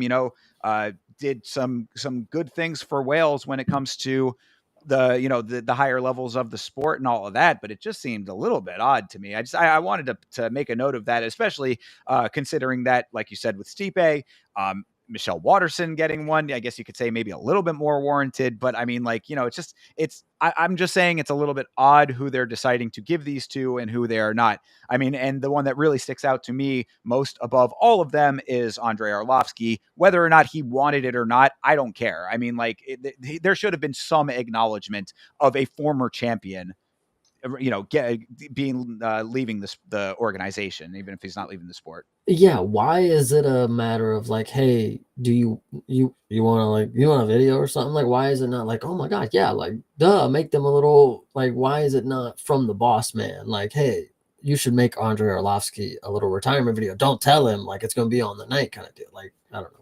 And Just and again, if you're not gonna do that, but then you're gonna do it for Jack Shore, it struck me as very odd. So I just wanted to point that out real quick. But yeah, and now that you bring that back up, I do remember that a lot. It's kind of weird because it takes you out of the promotion for some reason. It's like, did I like change the channel? Is this Cage? Is this like Cage Warriors? Like, what is this like kind of deal? I don't know. well, and you make a good point when it is a guy like Jack Shore, because they're having to pull highlights throughout his entire career, but a good amount of his career was not in the organization. I mean, like, he had a good couple of wins in the organization, which is fine. I always was a fan of Jack Shore. I wanted to see him do more.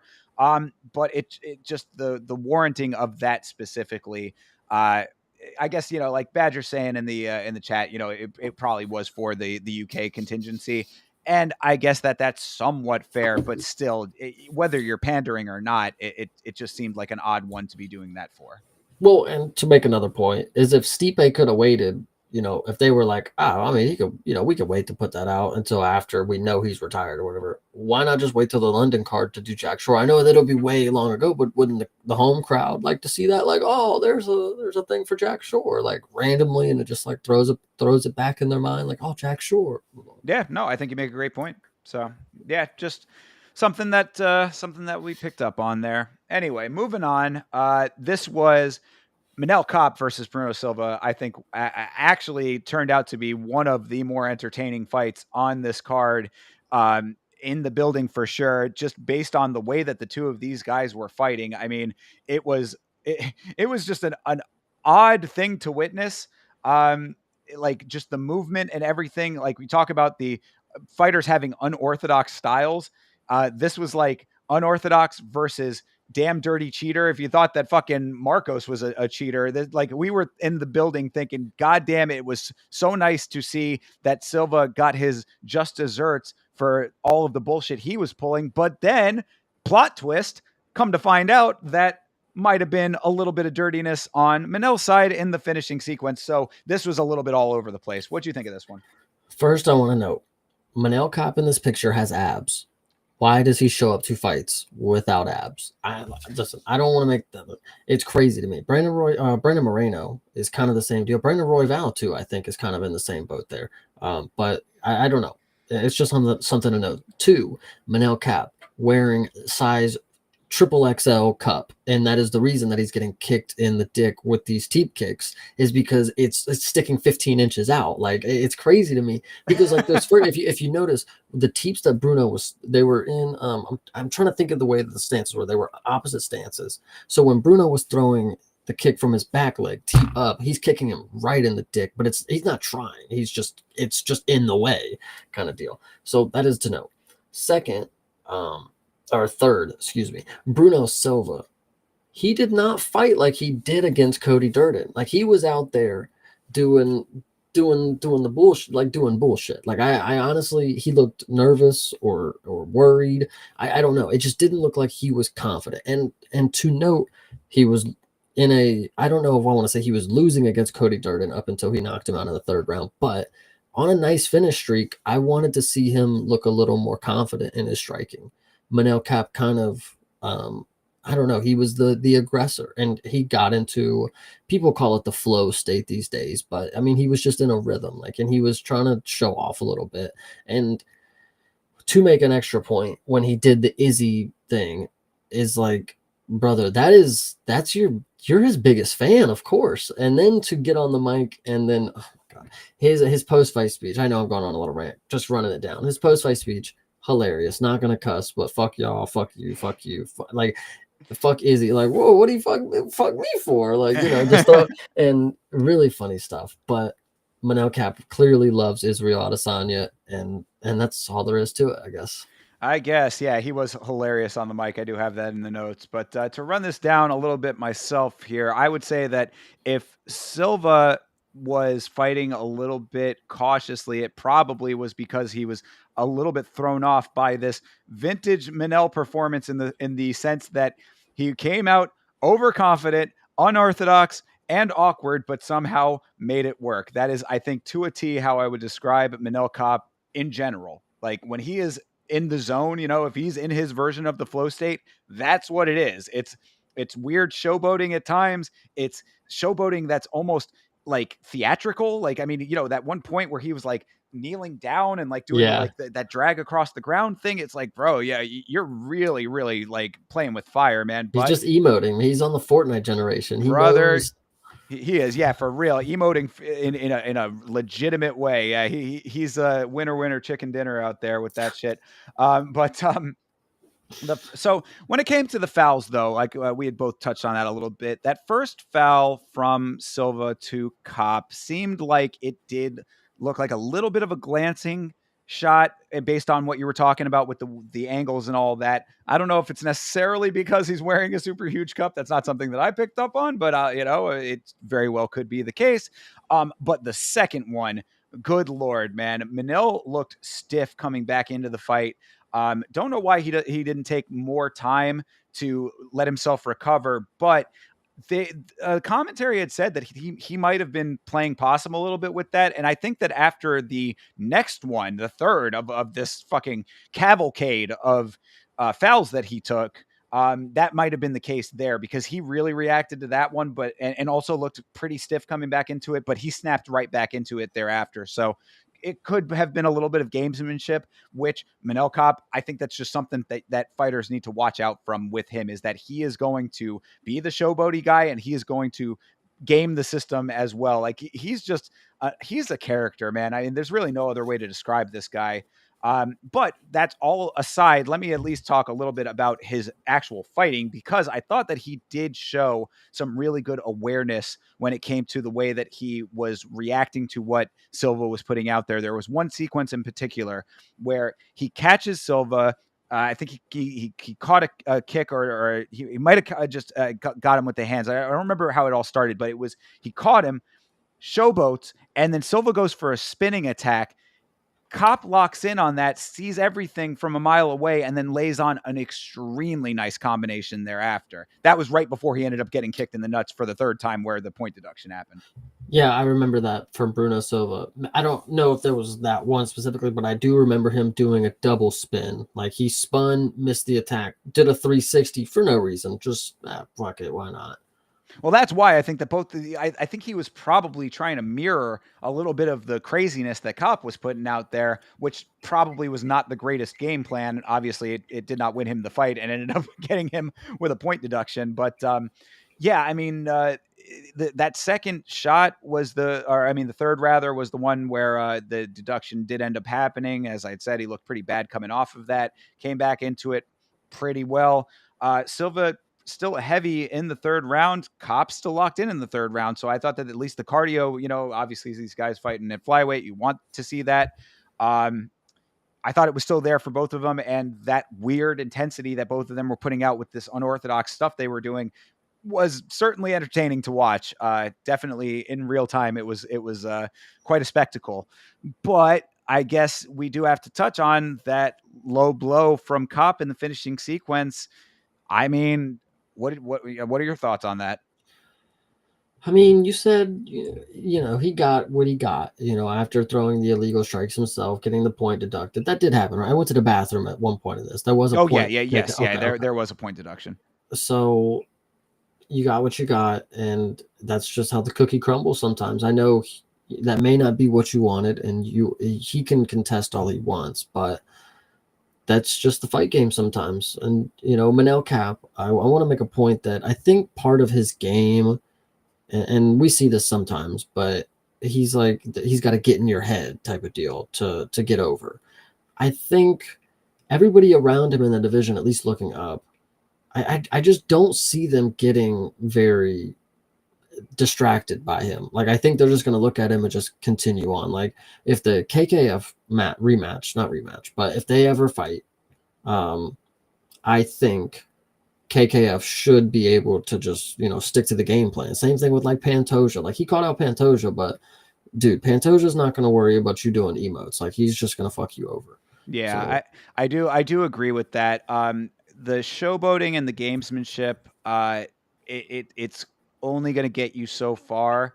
I mean, and look, for all of the craziness that happened with the Mokaev lead up and fight itself, whatever, he did end up losing that fight. I mean, some people thought that it was not the right decision, but I think more of the point is that he's not bulletproof. You know what I mean? Like based on all of this stuff, that whole long conversation that he was having with Dana, where Dana basically had to tell him, like, look, yeah, I'll come back and talk to you. Get out there and finish the fucking stuff yeah, that you have to do. Like, stop talking to me right now. It's like, I think that all kind of like leads into the same basic idea. It's that, it's, you're not like infallible here when it comes to what you're actually pulling off in the cage. And if you're going to get to the highest level, you can talk your way into it perhaps, but there are guys waiting at the top that aren't going to give a fuck about any of that shit. yeah. I think after this they should do the KKF match, I agree. and I think that would be really fun. And I really hope a lot of people like Manel, and I don't dislike him. Like you said, he is a character, and the skill sometimes does look like it backs it up. But I don't know. I mean, there's a lot of good people in this division. This is going to be interesting. For sure, most definitely. Yeah, and I would class myself in that camp. I like Manel for the unpredictability of him. I guess I do find him to, again, spectacle is the way that I look at him. It's like you really never know what you're going to get with him, which is keeps you on your toes. He's one of those guys that's like a hothead as well. So like it's entertaining for that aspect of it. Kind of goes a little bit over the line at times that you can I have a slight mixed feelings about that, but overall, I do enjoy watching him fight and all of the theatrics of it. But we are going to see how it plays out with some of these higher level guys, and I don't know if it's going to go great for him. The two last notes that I have, just because they were both funny, is at one point, based on the showboating, did Bisbing say on commentary that Manel was pimping Silva? I think he might have. It is he must have been on a certain culture, heavy, because he earlier in the card said there was crackhead fight. It was like crackheads fighting with Sean Woodson and Padilla. Well, he was referencing Eddie Bravo's like naming conventions, which is the whole Eddie Bravo system is its own kind of beast when it comes to that stuff. But I just thought that was a little funny note, and a note from being in the building. The "fuck you Silva" chants were pretty funny because those did start ringing out. Oh, I didn't even hear that. Oh Damn. yeah, fuck you Silva. Yeah, Yeah, that's crazy. that was certainly happening, and again, kind of warranted based on the way he was fighting. So just had to Yeah. throw those in there. Yep. This was All a good right. one. Yeah, for sure. And moving on to the co-main event of the evening, the fight that was, for me as a huge and longtime fan, worth the price of admission alone. This is Cub Swanson versus Billy Quarantillo. Why don't you start it off? Because I know that I'm going to have a lot to say here. I think this is my second time watching Cub. I think this was the proper performance. And shout out Badger. He does love him some Cub Swanson, probably number 2 fan in the world behind Thinker. And this was just great. I will say that I noticed, and I didn't get to watch Cub the entire career, but I will say that he lacks a pocket striking ability. Like he doesn't have inside, like he can land them, but it's just not the best aspect of his game. He's good when he's at range. Like Badger said, also he's got like this drunken master style. Like he comes from a lot of unorthodox angles, but as you can see later on in the fight, it wears and it's effective. It's kind of funky, man. I don't know. Like some of the high kicks that he was throwing, like they were coming from some weird angles, and I could see that that's how you catch somebody off guard, and he would have caught somebody in a different time with that kind of deal. And I don't know, it was just a great performance. I'm glad that he didn't necessarily put a pin in retirement, but we'll see what happens from here. I'm glad I got to see that performance. I was extremely glad I got to see that performance. That was it was electric in the building, is how I would describe it. But this fight was a nail biter for most of it, I would say. I mean, leading into it, it felt like at times that either guy could drop the other at any moment. After round one, I turned to my friend, and the way I described it is that this was a hamdinger of a fight, leading into what ended up being the eventual end here. Both guys were going for it in a very real way. This is actually one of the better Billy Q performances that I've ever seen. So, shout out to him for that. Billy Q is a guy that I do like a lot. He's always been kind of one of those dudes that's sort of a little bit of a middler. So I was a little bit, I guess not surprised is maybe not the right way to put it, but like this felt right that Cubs should be able to have done what he did here, but Billy really was going for it as well. So, I mean, this was a very competitive fight throughout the entire thing. And as you were talking about with Cub, the confidence that he has to keep his hands by his waist, basically, almost at all times, and still pull off what he did is really unreal. Because you're right. I mean, he's not going to go in there and really get into like crazy firefights in the pocket, like these super extended combinations where he's having to bob and weave, at like super close range. But he works with what he has so fucking well. The work that he did in the first round was really impressive, but Billy ended up turning it up towards the end of that first round. I mean, it was a seesaw of a fight was the way that I would describe it. So I'm trying to be pretty even about this. Like it was one of those kind of situations where Cub would land, then Billy would land after that, and it went back and forth. So I mean, it was a little bit of a tense one at times, but for Cub Swanson to land how he did and put him out, I really you saw the reel that I had posted about it. I was at a bit of a loss for words, just trying to put it all into sentences, how I felt in the moment as a longtime fan. Cub Swanson, also a person that I've seen fight twice in Florida, also a person that I've seen win twice in Florida, and it's been an honor both times. I'm a huge fan, and uh, as you kind of alluded to there, he didn't put the definitive stamp on retiring.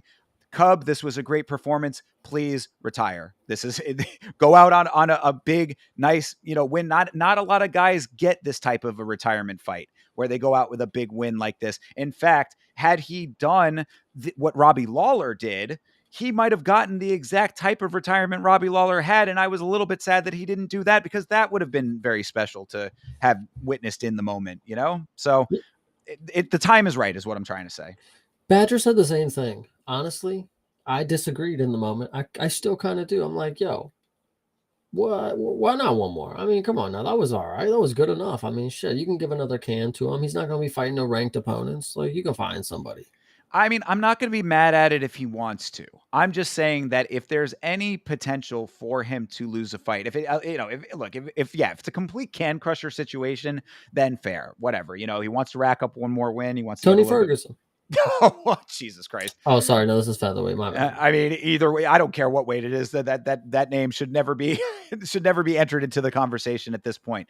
But no, look, if that's what it ends up being, I'm not going to be mad at it. Go get the bag, whatever. You just want one more taste of it. I can understand all of that aspect of it, but like I said, not every guy that I consider a legend gets to go out on such an explosive win. I'm like, dude, the pop in the building that he got off of that knockout in enemy territory. Billy Q is from Tampa. I mean, like, they were saying on the commentary, he lives just a couple of minutes from the arena. So it's like talking about fighting in his backyard. That's actually something too to note. I didn't even think to bring this up, but I will say it here. Billy Q is so local that this is one of the few fights that I actually did like queue up on the railing for, so that I could, Cub wasn't dapping anybody up, but I did want to be over there to give him a little bit of support, because he didn't have a lot in the building, being that Billy Q is local. I was standing right next to a couple of guys who I guess were, either relatives or just people that were close to Billy Quarantilla, because he ended up coming over and giving hugs to those guys. So I mean, talk about being local. Billy Q is about as local as it gets. So I mean, Cub getting as big of a reaction as he got off of that knockout in the building, after a long and hard fought career like he has had, take the dub and be happy, my man, is really what my gut would be saying. So anyway, The one thing I'll know, or last thing, is that the knockout, the way Billy's arms went flailing it was just great. It was just cartoonish, really, and that was what's great about some knockouts. Sometimes it's like, man, he really fucked him up. Like, damn. and So after taking a good amount of damage himself, as I had said, man, I mean, like, especially in the moment seeing it there, it really was like, ooh, this really could go either way. So it was really impressive to see after a very hard fought war, Cub Swanson getting the job done.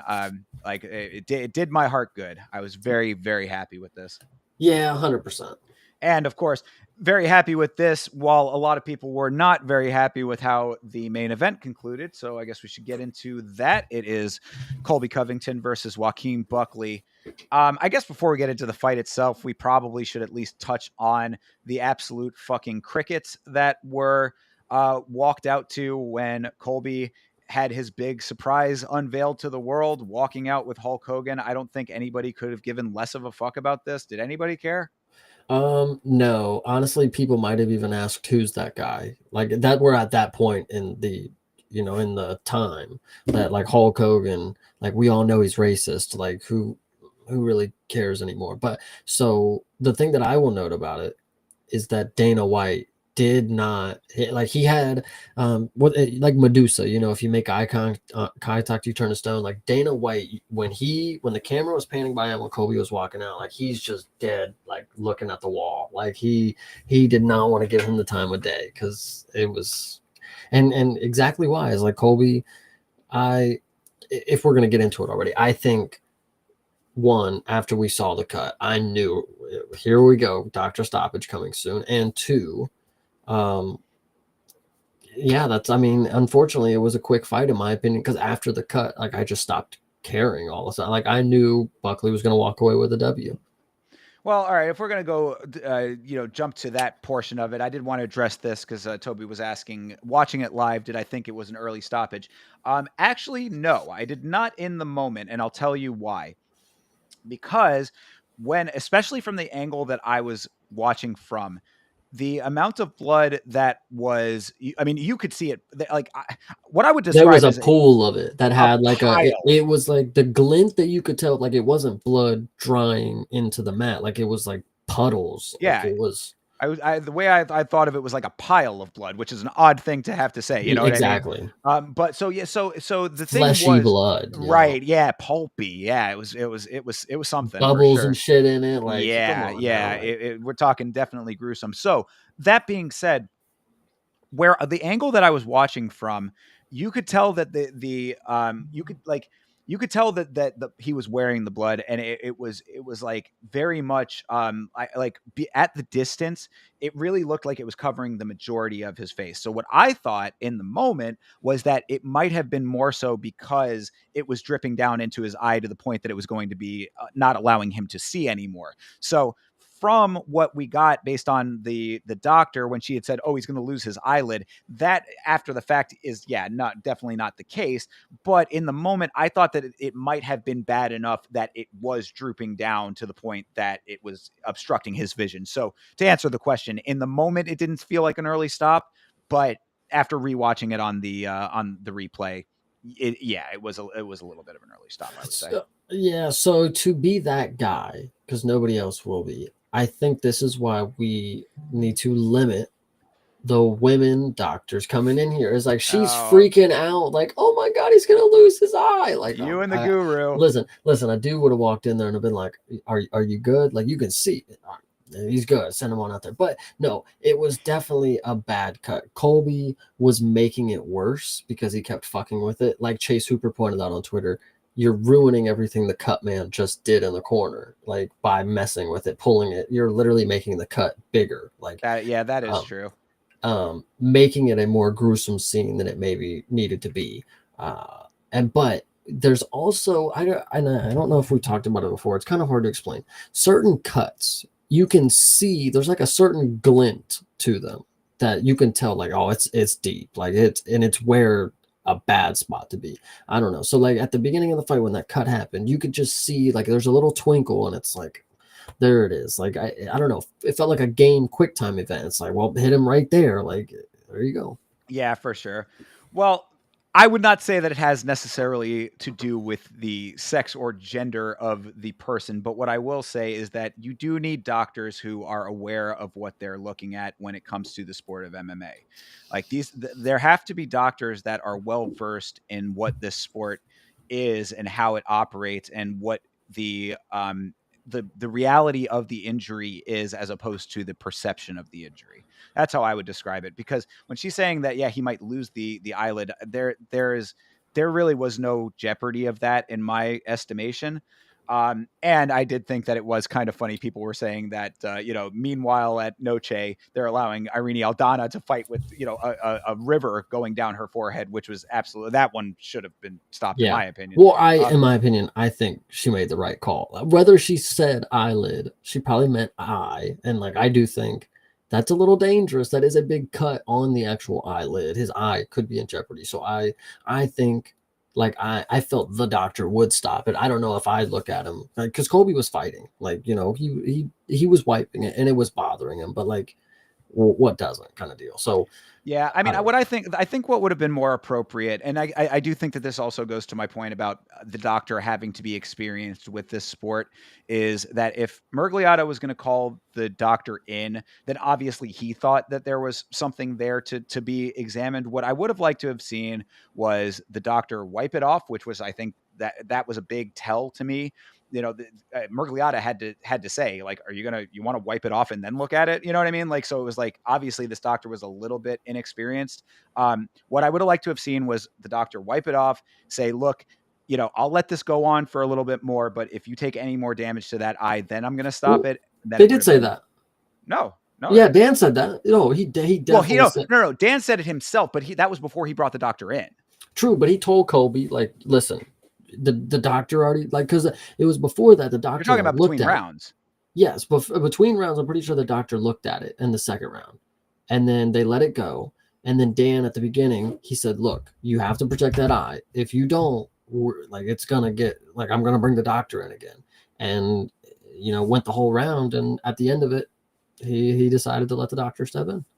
Well, I mean, then okay, then I mean, maybe I do think that it's a better stoppage than I thought initially. If that's how it all played out. Yeah, I actually thought it was a very good moment. I thought like we need to see that more. Like he's audibly saying, if you don't change something, it's going to end. And Kobe's mad, but he didn't listen. So Well, and all right, so let's let that jump us into the actual fight itself here a little bit because one thing that I noticed in the moment, and it didn't really seem like it translated like 100% on screen, but I know, I turned to my friend even after round one, and I was like, Colby looks insanely slow. Like that just seemed I mean, and granted, of course, Buckley is fast, so I mean, the contrast alone would give you that perception. But the shots from Colby were sloppy to me. Buckley was easily stuffing most of it. I mean, credit to Colby that he was like the first person to be able to really like control Buckley on the ground for a prolonged period of time. with So his like, one yeah, takedown. with his one takedown, exactly. I mean, but even that Buckley was able to negate. So I mean, you know, like Buckley was just doing everything right with this fight, and Colby was really showing like I don't want to say showing his age, but just showing that he like what I was saying earlier about people who can reach that like elite level, but not the of the top of the food chain. You know what I mean? Like he's just one of those dudes that has grazed greatness, but he has never achieved it, and that is starting to the cracks are continuing to show, which have already been opened up earlier in his career. So I think this was short notice, so take that into account with it's a good point. the speed that he had, Yeah, I'll give because you that. I think to point out his striking looked like poop. So there was that, and it always will, it always has. But to pair that with his wrestling getting stuffed and him not being able to do anything with that, it looked really bad. Colby looked at a disadvantage. And whether you want to believe that he was, turning it up, and if Henry Cejudo had it 1-1, I know I saw that a little bit ago from Toby, sorry. And then, but I do believe it was maybe an unfortunate cut because it happened really early and it wasn't really off anything major. So I think it's unfortunate. Colby might have been coming around to getting some success. Buckley might have been gassing out, but from what I was seeing, Buckley was going to win that fight in 5 rounds without a cut. So That's an interesting element to this too. I'm glad you mentioned that it wasn't off of anything like super major. Were they back to the old gloves in this event? yeah, Because they were, right. no, it's 100% old gloves now, I think. And so I think that might have been because this was a note about the old gloves. One of the things that they had said when they were transitioning to the new design was that one of the key elements of the new design was to eliminate people getting cuts from the gloves. I think it might have been that. Like, I don't even know if it actually was from a strike. If I think it might have been a glove graze that ended up actually doing the opening. Of course, thereafter it was a lot of striking that made it the cut that it would become. But the initial cut, because like they showed the replay of it, and you're right, it really was not much of anything. So I mean, again, speculation on that, but that just was what my gut kind of was saying after like seeing what it ended up becoming. That might have been the case, but yeah, I mean, so that's all on Colby's side of the equation. I would like to say that, I mean, Buckley's striking really is like at this point, like pretty next level. Like he's just really, really nice with his hands and he is very fast. So, the way that he moves paired with his striking just is very formidable against a lot of guys. Will he end up being one of those elite guys? I think that it's a little bit hard to say that I have like full confidence in that, but I do want to give him his credit where credit is due. Yeah, and to what Toby just said, I Kobe saw landed that. a Yeah. tornado kick. Yeah, he thought he was me. His striking is not good. The only thing that he did that looked quality was that kick. Surprised it landed. Like it was a good one, but it didn't do anything. Buckley just ate it and moved on. And Yeah. and I think that was going to be the story of the entire fight. Kobe, because in my opinion, Kobe came in this fight and he looked a lot bigger than Buckley. Like at least height wise. I know Buckley's, massive like muscle definition, but I thought Colby was gonna have a good size advantage and use it to his advantage, but Buckley stuffed those takedowns and Colby looked real like I think Toby also Colby failed the takedowns and looked deflated was a good word. Early on, he just did not look like he had what he needed. Yeah, deflated is actually a really, really good word for it because that's how it felt in the moment as well. Like it was just like he took a couple of shots that I guess might have caught him off guard, and then it was just like again the shot early that the first time that he went for the takedown was just a slop. And it was easily negated. And I mean, like Buckley was just really locked in. So it was one of those situations because I agree. I go on the drive up to the show. Me and my friend were talking about it, and that's what I had said to him. I was like, my only hope is that Colby doesn't tie him up against the cage and make this a really boring decision. That he's just going to be able to control for a good amount of time and all that. It was nice to see that was not the case.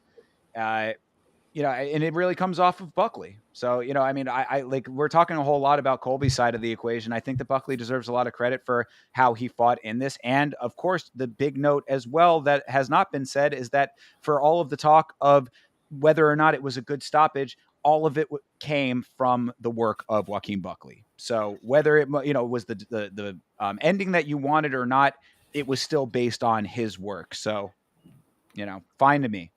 Yeah, and I actually want to ask the chat what they thought too, about Buckley's post-fight speech because me personally, I don't know why everybody was ranting and raving about that. Like I was sitting here watching it kind of bored. Like it didn't feel like it was captivating me at the time. I don't know. Maybe you were in the crowd. Maybe you felt different, but like it didn't do it for me. I mean, I people were like already halfway home by the time that he finally got to the pick your own adventure element of it. Yeah, true. Yeah, that was yeah. Because yeah, I mean, like yeah, he was saying, "Oh, it sucks that everybody's leaving," and I was like, "Yeah, well, everybody is leaving." I was already like, I had gone down to the front so that I could like catch anybody that was walking by, hand out some cards and Yeah, did stuff you or see whatever. Colby slink out did he? We didn't catch him on the broadcast. Like we couldn't see him at all. We saw him kind of fiddling with his gloves, and then he like slunk out. I So believe that he exited through because he entered through where they were exiting through. Like normally that was the flow, was that they would enter through my side and exit through the other side. He entered through the other side and I believe exited through that side as well. I think both of them gotcha. did. Yeah.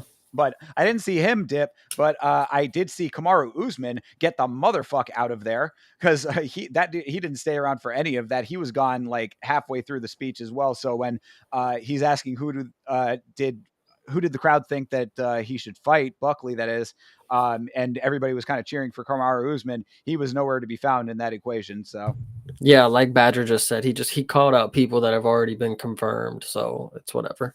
yeah, it really was whatever. I don't know. People were saying something about it or had an opinion about it in certain. They Twitter was going crazy, like, oh man, Buckley, he really got me going with that post fight speech. I think I saw it in the Discord a little bit too, but Yeah. So, I mean, it really wasn't anything like overly inspiring in that regard. I appreciate Buckley trying to like turn around his perception with the fans a little bit because I guess he might have lost a little bit of ground with some of the stuff that he said in the past. But Conor McGregor call out. yeah, that and the whole thing about him in DC, your mama raised some hoes and all that Yeah, stuff. I mean, to me, it's all a little bit of fluff. Like I don't really like see it as like super negative as some people might, but whatever. I mean, like look, it came after a really nice win for him, so I'm glad that he got a little bit of time on the mic and. We'll see what they end up doing with him now. I mean, I think that he deserves to continue rising up. It's just welterweight is really on fire right now, especially after the fight at 310 with Gary and Shavkat. So obviously there's a good amount going on in that division. yeah, 100%. It's going to be interesting to see what's next for a lot of people. Yeah. So before I ask you what your overall perception of this event was, I got to give a huge shout out to the homie Jack Director. Jack, much love to you, my guy. But that being said, what was your overall perception after us talking through it all? To end the year of UFC, I'm very grateful that we had a lot of finishes. And credit to the old gloves is that if that's really what's going down, I still believe that they could tweak the promotion a little bit because they get a little long. And this is coming from the blue collar because like these last couple cards I've been working before like I get on and watch it. So like I get up at 5, work at 7, get off around 2, and then I come home, I take a little 30-minute nap, and then I gotta, I'm watching the card or whatever, hang out for a few. But I'm going off steam from the morning, and like these 7 hours getting to 2 a.m. What listening to Buckley, it's like we gotta, I don't know, we gotta just figure out how to get the pacing a little bit. And I'm not trying to control everybody. Listen, I'm a new viewer. This is how you guys have been doing it forever. If you guys love it, I'll get on board. But I think just like 30 minutes, just cut out 30 minutes and make stuff go a little quicker. I think it'll be good for them.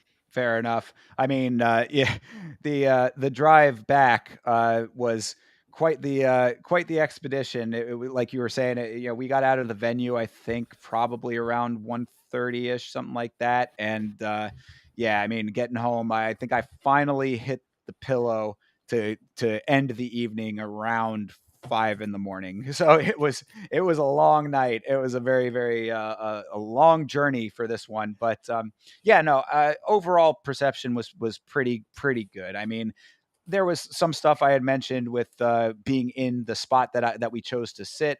I would recommend that if you're going to go to a live event and you have the money to do so, go lower bowl a little bit higher up so that you can see over the side of the cage. Like where you enter the lower bowl, that's a good place to get your seats. Like if you're closer to like the actual like entryway to those sections, then you'll get a good unobstructed view of the fight and not have as much commotion as I had to deal with. But other than that, really good time, really good, solid event to close this year out, I thought. And of course, getting to see things like Cub Swanson getting that crazy knockout really made everything come together in a big way for me. So good one. Yeah, a lot of fun. A lot of fun out in Tampa. So Yeah, 100%. I'm really glad that you got to go get the the in-person experience that I think that brings a good aspect to the show, because a lot of things, like you said, like the power flickering or whatever, and then the broadcast at home, these are things that we had two different viewpoints on, so it was good to know. Yeah, absolutely, and I will try to do so as many times as I can. We can't afford because goddamn, these ticket prices are going insane. But Yeah. yeah, so that is UFC Fight Night, Covington versus Buckley. We got one other thing we wanted to talk about tonight because it is somewhat recent news. But Chase, actually, before we get to this GFL thing, there was something before the stream started that you wanted to mention, and you didn't tell me what it was. So I wanted to give you some time to get that out there, whatever this mystery thing is.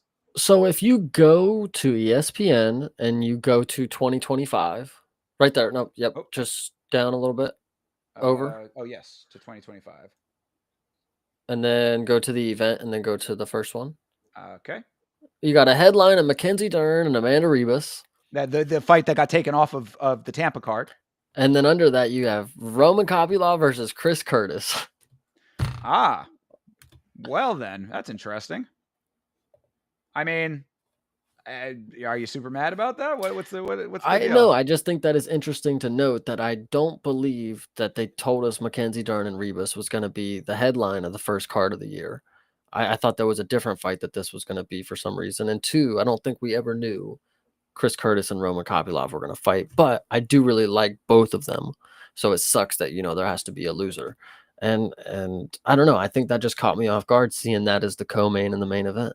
Oh no, I mean, I think that they had announced that the Dern fight was going to be the main event. That's why they had pulled it off this card, was to make it a main event of an Apex card. I believe that that's what that is. Word. Well, So Chris Curtis and Roman Kopylov. That's a good one for me. yeah, well, so there you go. I mean, yeah, this is I mean, I guess we have a couple of weeks off from fights coming up, right? I think we have 2 weeks in a row of no fights leading into the new year, if I'm not mistaken. This is, yeah, July 11th. So we got a little bit of time. So we won't necessarily go through the full rundown of this card today. We'll save that for a future Monday here. But there's your little preview is that, yeah, Mackenzie Dern and Amanda Hebus and Chris Curtis and Roman Kopylov as the co-main of that one. So yeah, that is what it is there. Let's get into this GFL thing though, because that is the Yeah. other big point of the evening. Yeah, So what's their website? Global Fight League? Like I just typed in GFL and it came up some planetary it is environmental group. it is MMAGFL.com, and I got that. Whoa, sorry, I thought I had it right here, but yeah, let me get that up here. There we go. All right, so. Okay. So the GFL, if you are not familiar, is a new organization that has recently been announced to the world. It's actually interesting because I had heard rumblings of this organization years ago. It is something that had been rumored for a while that there was going to be a new fight league and it was going to be one that was team based and was going to give a lot more of the fighters. I was going to give a lot more of the profits from the events to the fighters. That was their big selling point to fighters was that you come over here and fight for us, and you're going to get a better deal than you're going to get anywhere else. Is what they, at least how they sold it back then. And we're talking like a number of years ago now. I want to say something like maybe 2019 or something like that is what I'm talking about here. So like this is going back quite a ways. Now that is way before the Bellator PFL merger. That's before the involvement of a lot of new Saudi Arabian money and money from that area of the world came into the equation. So whether or not they are going to be able to compete that way does somewhat remain to be seen, but this is now what we have. And of course, if you're a listener of the podcast for a while, you know that Chase and I have been covering the happenings in some of these other organizations, primarily PFL and One Championship, which have had their own issues recently with fighters not being super satisfied with how things have been going for them in those organizations. Now you have a third contender in the arena here. So I just wanted to run down a little bit of what this organization entails. It is a season structure similar to the PFL. It is a bracketed situation, and fighters are fighting on teams. So I don't know how that part of it works out, but you can see here it's these cities have these are I would assume events, and these, I guess it's bracketed this way per division, I would assume. Okay. One thing I want to know is that I'm looking through the current roster right now. That's the first thing that I'm doing. Yeah, I There's have the roster as well, which we can go over too in depth if you want to go to that now. Yeah, I mean, there's not really much more for me to say. I mean, I don't know what Well, okay, exactly this is gonna be. then put a pin in it just real Okay, quick okay, because yeah, go ahead. I did want to just go over a couple more pieces of this. So Yeah, yeah, yeah, yeah. similar to PFL, it is a point based situation. So they got this 4 points for a finish, 3 for a decision, 2 for a draw, 1 for a decision loss, and none for a finish loss. These are things that I think are going to be a detriment, as we have said about the PFL. People do not give a fuck to keep up with this shit. So this is going to be something that is going to be a little bit strange, but you can see Benson Henderson right here, one of the fighters that they had signed. And this is the other part that I wanted to get to, the 50-50 revenue share. So fighters earn a fair share of the revenue generated from events, ensuring their success is directly linked to the league's success. This is what they had touted as one of their big selling points, like I had mentioned.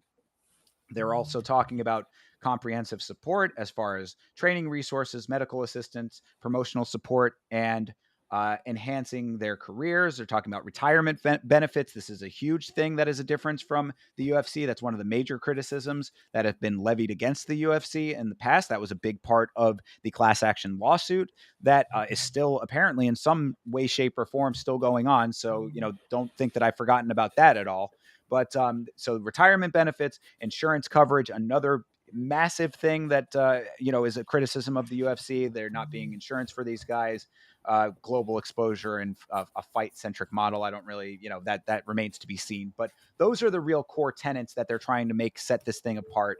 And within this bracketed tournament system, not tournaments, a bracketed season system with fighters being on teams. So anyway, Fix your that's camera. oh, sorry. This cat is driving me wild tonight. Sorry. So anyway, okay, so that's that is when it comes to the actual organization of the sport, that's some of the benefits of it, some of the structural aspects. Now, Chase, if you want to go into the roster, I have that on screen now as well. Well, yeah, they actually have it on. If you go to the website, you can click the little Yeah, fighters. I didn't want to do that only Oh, because okay, they okay. You have to scroll and yeah, stuff. well, it's because they have it broken down by division, so it's I have to go through each of them that way. The one that they had released kind of does have more of Yeah. their highlighted ones. So if you are interested out there, anybody listening, if you want to see in depth, they have a more expanded roster here. But yeah, Rebellis. Damn, you ruined what I was about to talk about. That's what Oh, I was sorry. saying. Yeah, okay. So my Go point for is, it. Sorry. I'm looking at the fighters, and there are some big names here of obviously retired and ex people. Like you go up in here and you look at Alexei Olenek, this dude I watched fight, and he had like 50 fights in like 2015 or something like that. So the fact this dude's willing to step up and do it again, first off, love of the game. Shout out him. He's a beast. And then you scroll down the list and you see a lot of people, Greg Hardy, like, and then you see Robelis to Spain. It's like, what? Wait a minute. I thought this was the retired people club. Like, you're gonna give the dude who's physically in his prime, like you're gonna feed him to Frank Mir. I mean, obviously Frank Mir would probably maul him on the ground or something. I don't know. Listen, this Well, is a weird league. And sorry, I'll no, let yeah, go. you Sorry, yeah, go ahead. when you go through the list, you start to see how top loaded this company is. So look at the light heavyweight. Okay, you got one notable light heavyweight, basically, at least in my opinion. I don't know. You might know these guys a little better. Um, and then you go to middleweight, and it's like you start seeing less and less. Okay, you have Vanderlei, Philip Rowe, Luke Rockhold, Kyle Dukakis.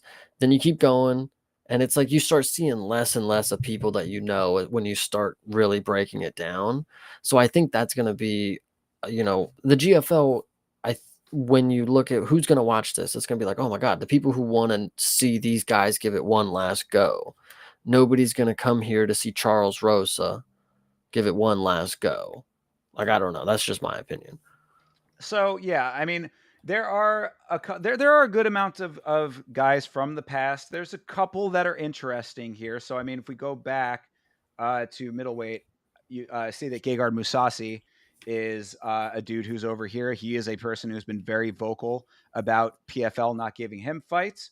Um, let's go. Let me go over to that list version of it real quick, though, because I think Have that you this. Yeah, sorry. Go ahead. have you heard of the Big Three League? Do you know what that is?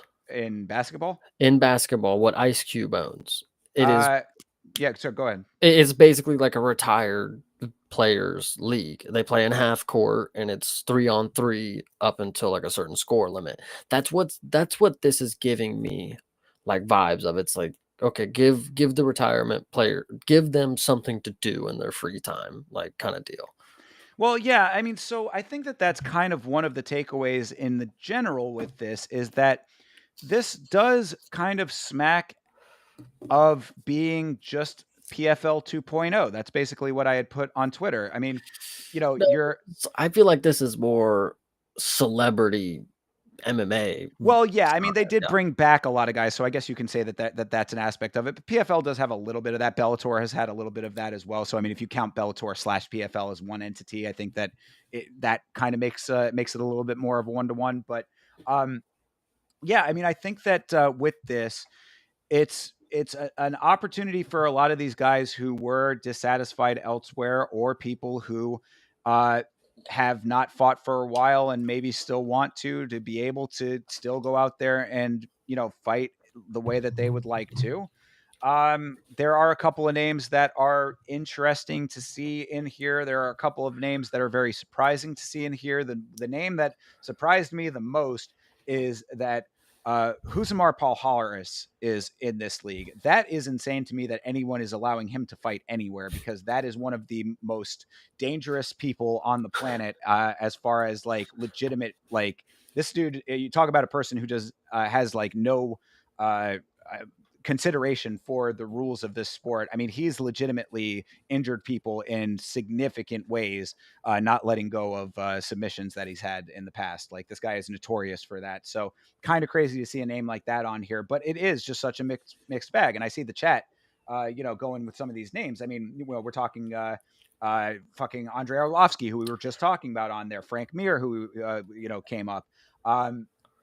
Yair Latifi, Tyron Woodley, former champion in the UFC I on there. I mean, I there's just think a lot of weird ones. I think what's also to note, and I think maybe I broke it down in my head a little bit. So when you look at, professional leagues, right? It's like you have a gap from like 20-year-olds, to maybe 40-year-olds.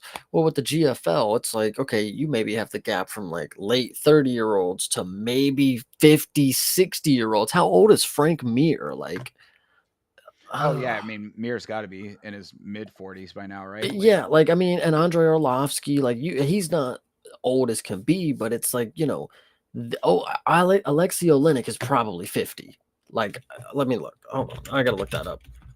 yeah, while you do that, I mean, I think that with this, it is a little bit strange. I mean, I would assume that they're giving these guys He's like crazy. 47. Yeah, Sorry. 47 years old. Sure. I mean, plays right into it. But I mean, I got to believe that they're giving these guys some pretty goddamn good deals.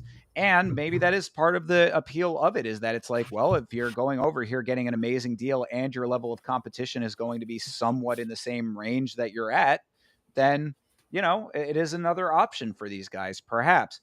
I think that the biggest detriment to it, aside from that element of it, is going to be this point-based system that no one is going to care about and no one is going to follow. But some of these matchups might be interesting to some people. I think you even take it a step lower. I think you're thinking people actually take these fights seriously and like, yes, care about a score system, but I think most of these might just be exhibition feeling type. Like, these aren't going to be dudes trying to take each other's heads off. Like, they're just gonna, throw some little punt, like Shale and Anderson Silva when they did the little boxing match. It wasn't actually them fighting. Like, it was just them having fun with each other. So that might be, you know, Andrei Arlovsky and Frank Mir. Why not just go out there and have a good time? Like, I don't know. So I don't think the scoring system is going to be relevant because I don't think these are going to be competitive matchups kind of deal, if that makes sense. Yeah, I mean, that is certainly a thing that has potential to be the truth. Yeah, I guess we're really going to have to see what the full-on version of the roster looks like, because I mean they have announced a lot of people. I mean this list right here has to be like 30, 35 names long here, something like that. Who runs it? Where's the money? Is it a Saudi? I must know. No, that so that's an interesting element of it as well. I would do have this clip here if you want. I can play Darren this. Owens Yes, joins. Yeah, Darren Owens is the guy. He's the CEO here. Gotcha. He is a former PFL COO, and he was the founder of the World Series of Fighting, which of course the PFL came out of. That's what PFL Gotcha. became. So he Or knows could how to start shitty businesses and dip. Okay. I mean, he's a guy who has some experience in the game, I guess, to put it Shark politely. Tank But kind of guy. Sell an idea, you know? yeah, so I mean, let's hear what he has to say here. We can pause this and kind of give our analysis. But Go let's see ahead. here. He's Sim on Aerial So we're Hawaii. launching 6 global teams, 4 different continents, and we're launching our proof of concept season starting in April. We have multiple venues booked in multiple different cities around the world.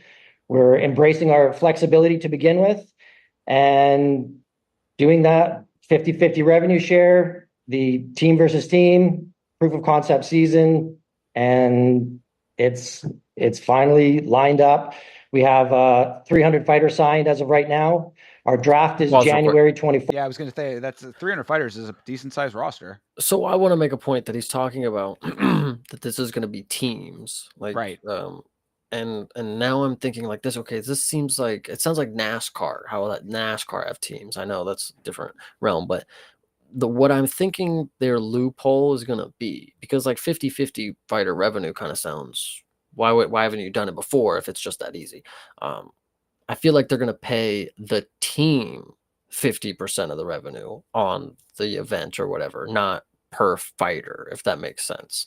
And that's just the way that it sounds to me. Why have the teams in that? Like, I don't know. That just sounds a little weird. You can go back to it. Sorry. Or if you have something. No, yeah. The other thing I did want to mention is I'm interested to see how the team aspect of it works. Like, how are they assigning these teams? Are these teams picked by the fighters, or are they assigned by the organization? What does the team aspect even really mean? Like, are we talking about points when it comes to the teams themselves accrue the points, or is it per fighter? How does that aspect of it play in?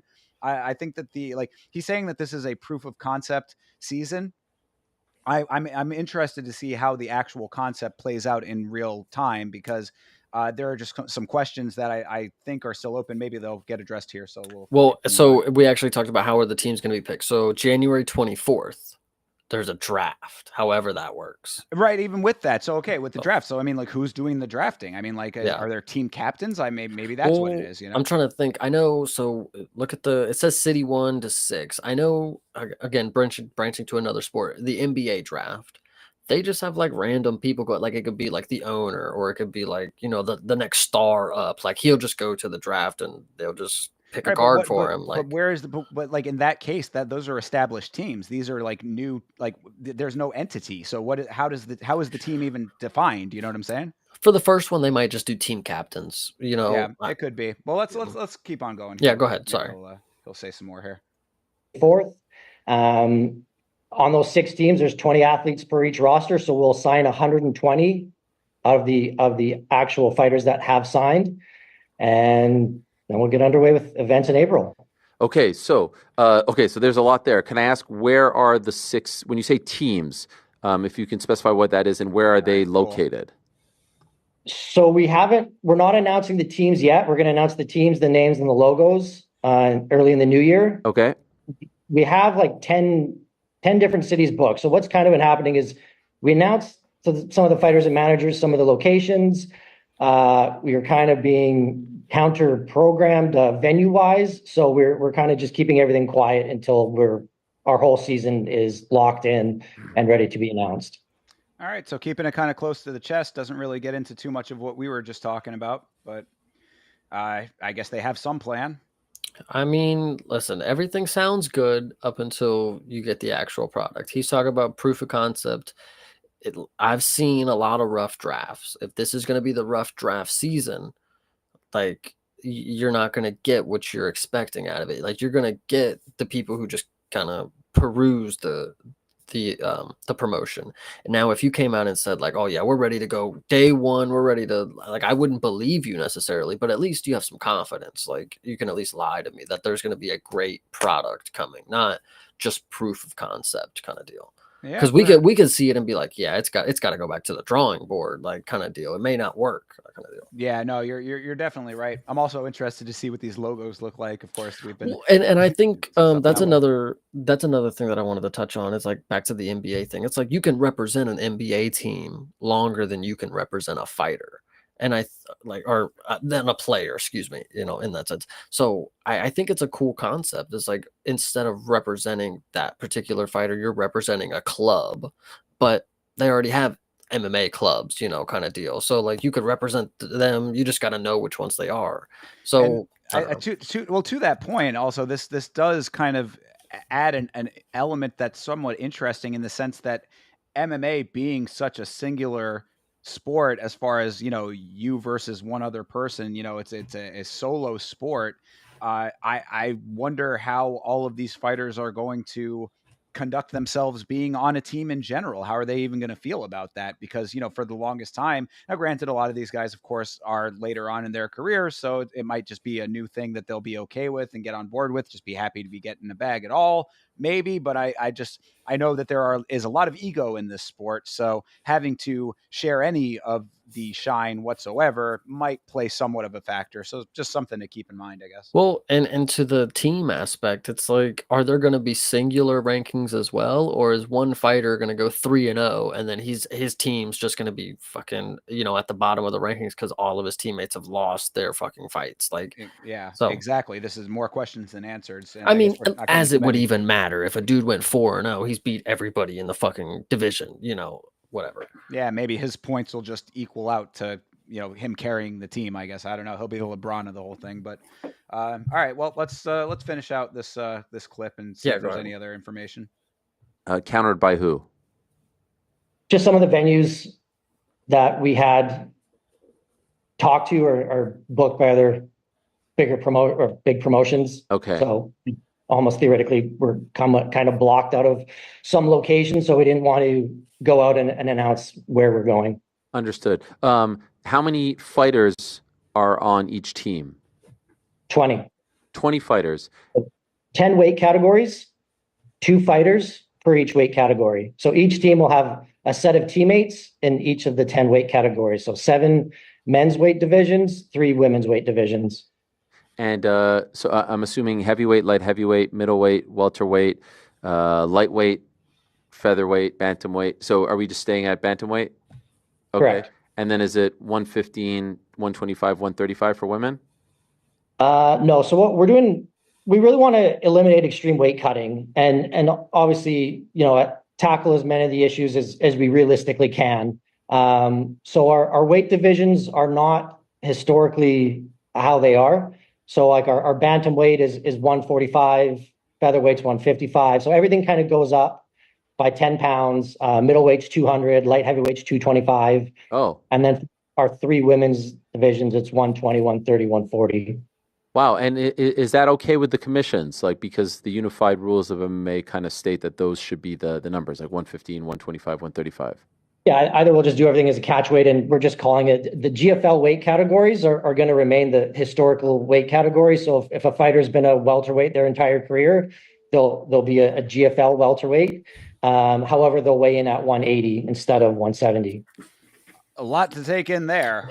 So keeping track of anything it's just not going to happen. Like, how are you going to know what fighter is fighting away? And I love how he's just like, well, will the commission allow it? And he's like, I mean, if they don't, I mean, we're just going to do it a catch weight anyways. Like, that's hilarious. Like, what the heck? Well, Why have weight classes?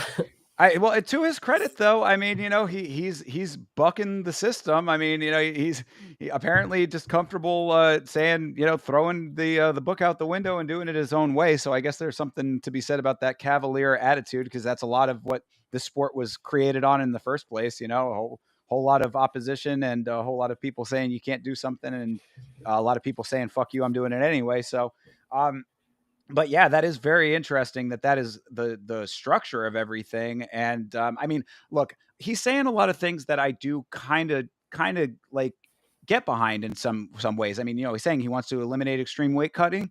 I think that in a general sense is a good thing for the sport, especially with the age of these fighters. well, absolutely, because of that. But I mean, like, just, it would be nice to not seeing these people having to, go through such extreme hell to make these weights all the time. So, I mean, that's an aspect of it. All of what we talked about a little bit earlier with the revenue split and the, the support and the insurance and things like that. Like, there's a lot of things that are like positives that you can say to this, but it just seems that at the moment we don't have enough information to really, make an educated, assessment of everything yet.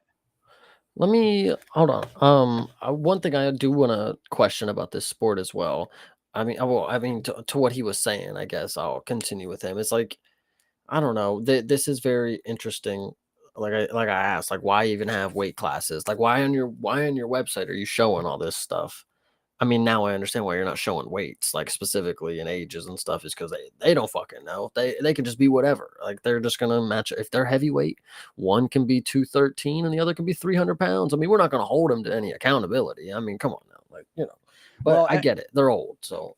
And I mean, and you're bringing up a good point too, in that, like, so we were saying at the start of this whole thing that, the UFC's major competition is PFL and one. Oh, this GFL might be competition. It would seem that to me, based on this, with the structure that they're laying out here with the weight classes, that really it's not even an actual competitor, because it's not like you could have these guys coming over from elsewhere or coming over from here and being like a major star here and going to the UFC, unless they did just decide to like cut all of that weight and throw away what they were used to in the GFL. But like going from promotion to promotion and making this a really legitimate alternative, like, you're setting yourself in almost a different category altogether by not conforming to the standards of the sport. There's a unified rules for a reason. You know what I mean? Yeah, yeah, I don't know. There's a lot to question about this. Like, even at first, I was wondering if this was going to be like a sim league for betting. Like, I didn't think this was actually real, because no way these names, like competitive mixed martial arts, and I'm looking at 50-year-old men. Like, I don't know. Until I see it, man. Until I see this draft, it's definitely something we could, and I think this is a good idea, for watch alongs and for the content going forward. We should be a part of witnessing the first GFL draft and event and all that stuff. I think it'll be good moving forward. Yeah, I mean, I'm certainly not opposed to it. Obviously, we're keeping an eye on it, here. So, I guess, as we kind of said, there's more questions than answers right now, but that's the information that we have at the moment. So, we will keep those eyes peeled and keep you updated as information comes out. 100%. And we will do all of that on this program here, Last Week's Fights. Of course, as I had mentioned, we are off from the UFC for 2 weeks, but this show will continue. We will be back on Monday talking about something. We'll have to figure out exactly what that's going to be, but something will be on the docket for you. And there will not be any watch-alongs, but hopefully some content will be coming out. Otherwise, actually, Chase and I are going to be looking into getting some guests on the stream. So it might not be Last Week's Fights specifically like you're used to with us breaking down fights, but hopefully we'll have some interesting conversations coming up with some other people in the creation space and elsewhere between the two of us. So either which way, there is a new video out on my channel right now about the call out, or the face-off between Bilal Muhammad and Shavkat Rakhmonov from 310. Go and check that out if you have not seen it. And Chase, I know that you can tell them where they can find you and your content. They can always find me on youtube.com/@CPSmalls. It will never change. It'll always be that. And then on Twitter, if you ever catch me talking some nonsense, it'll probably be @CreativePartin, PARTIN. Absolutely. Make sure you follow my boy. And if you are interested, Chase is currently wearing the Yama shirt that he has made, a kind of an interesting little design based on the channel and some of the channel thumbnails. We got a whole little slew of merch that Chase has undertaken making by hand. This man is an entrepreneur over here, getting the merch game going even before we have printing in place. So this dude is doing it on his own. So hit up Chase if you are interested in any last week's fights merchandise. We got some available for you, and he will be happy to make that happen. And we look forward to continuing what we're doing here. So have a great rest of your week. We'll come back and talk to you again next Monday. And as always, everybody, fight on.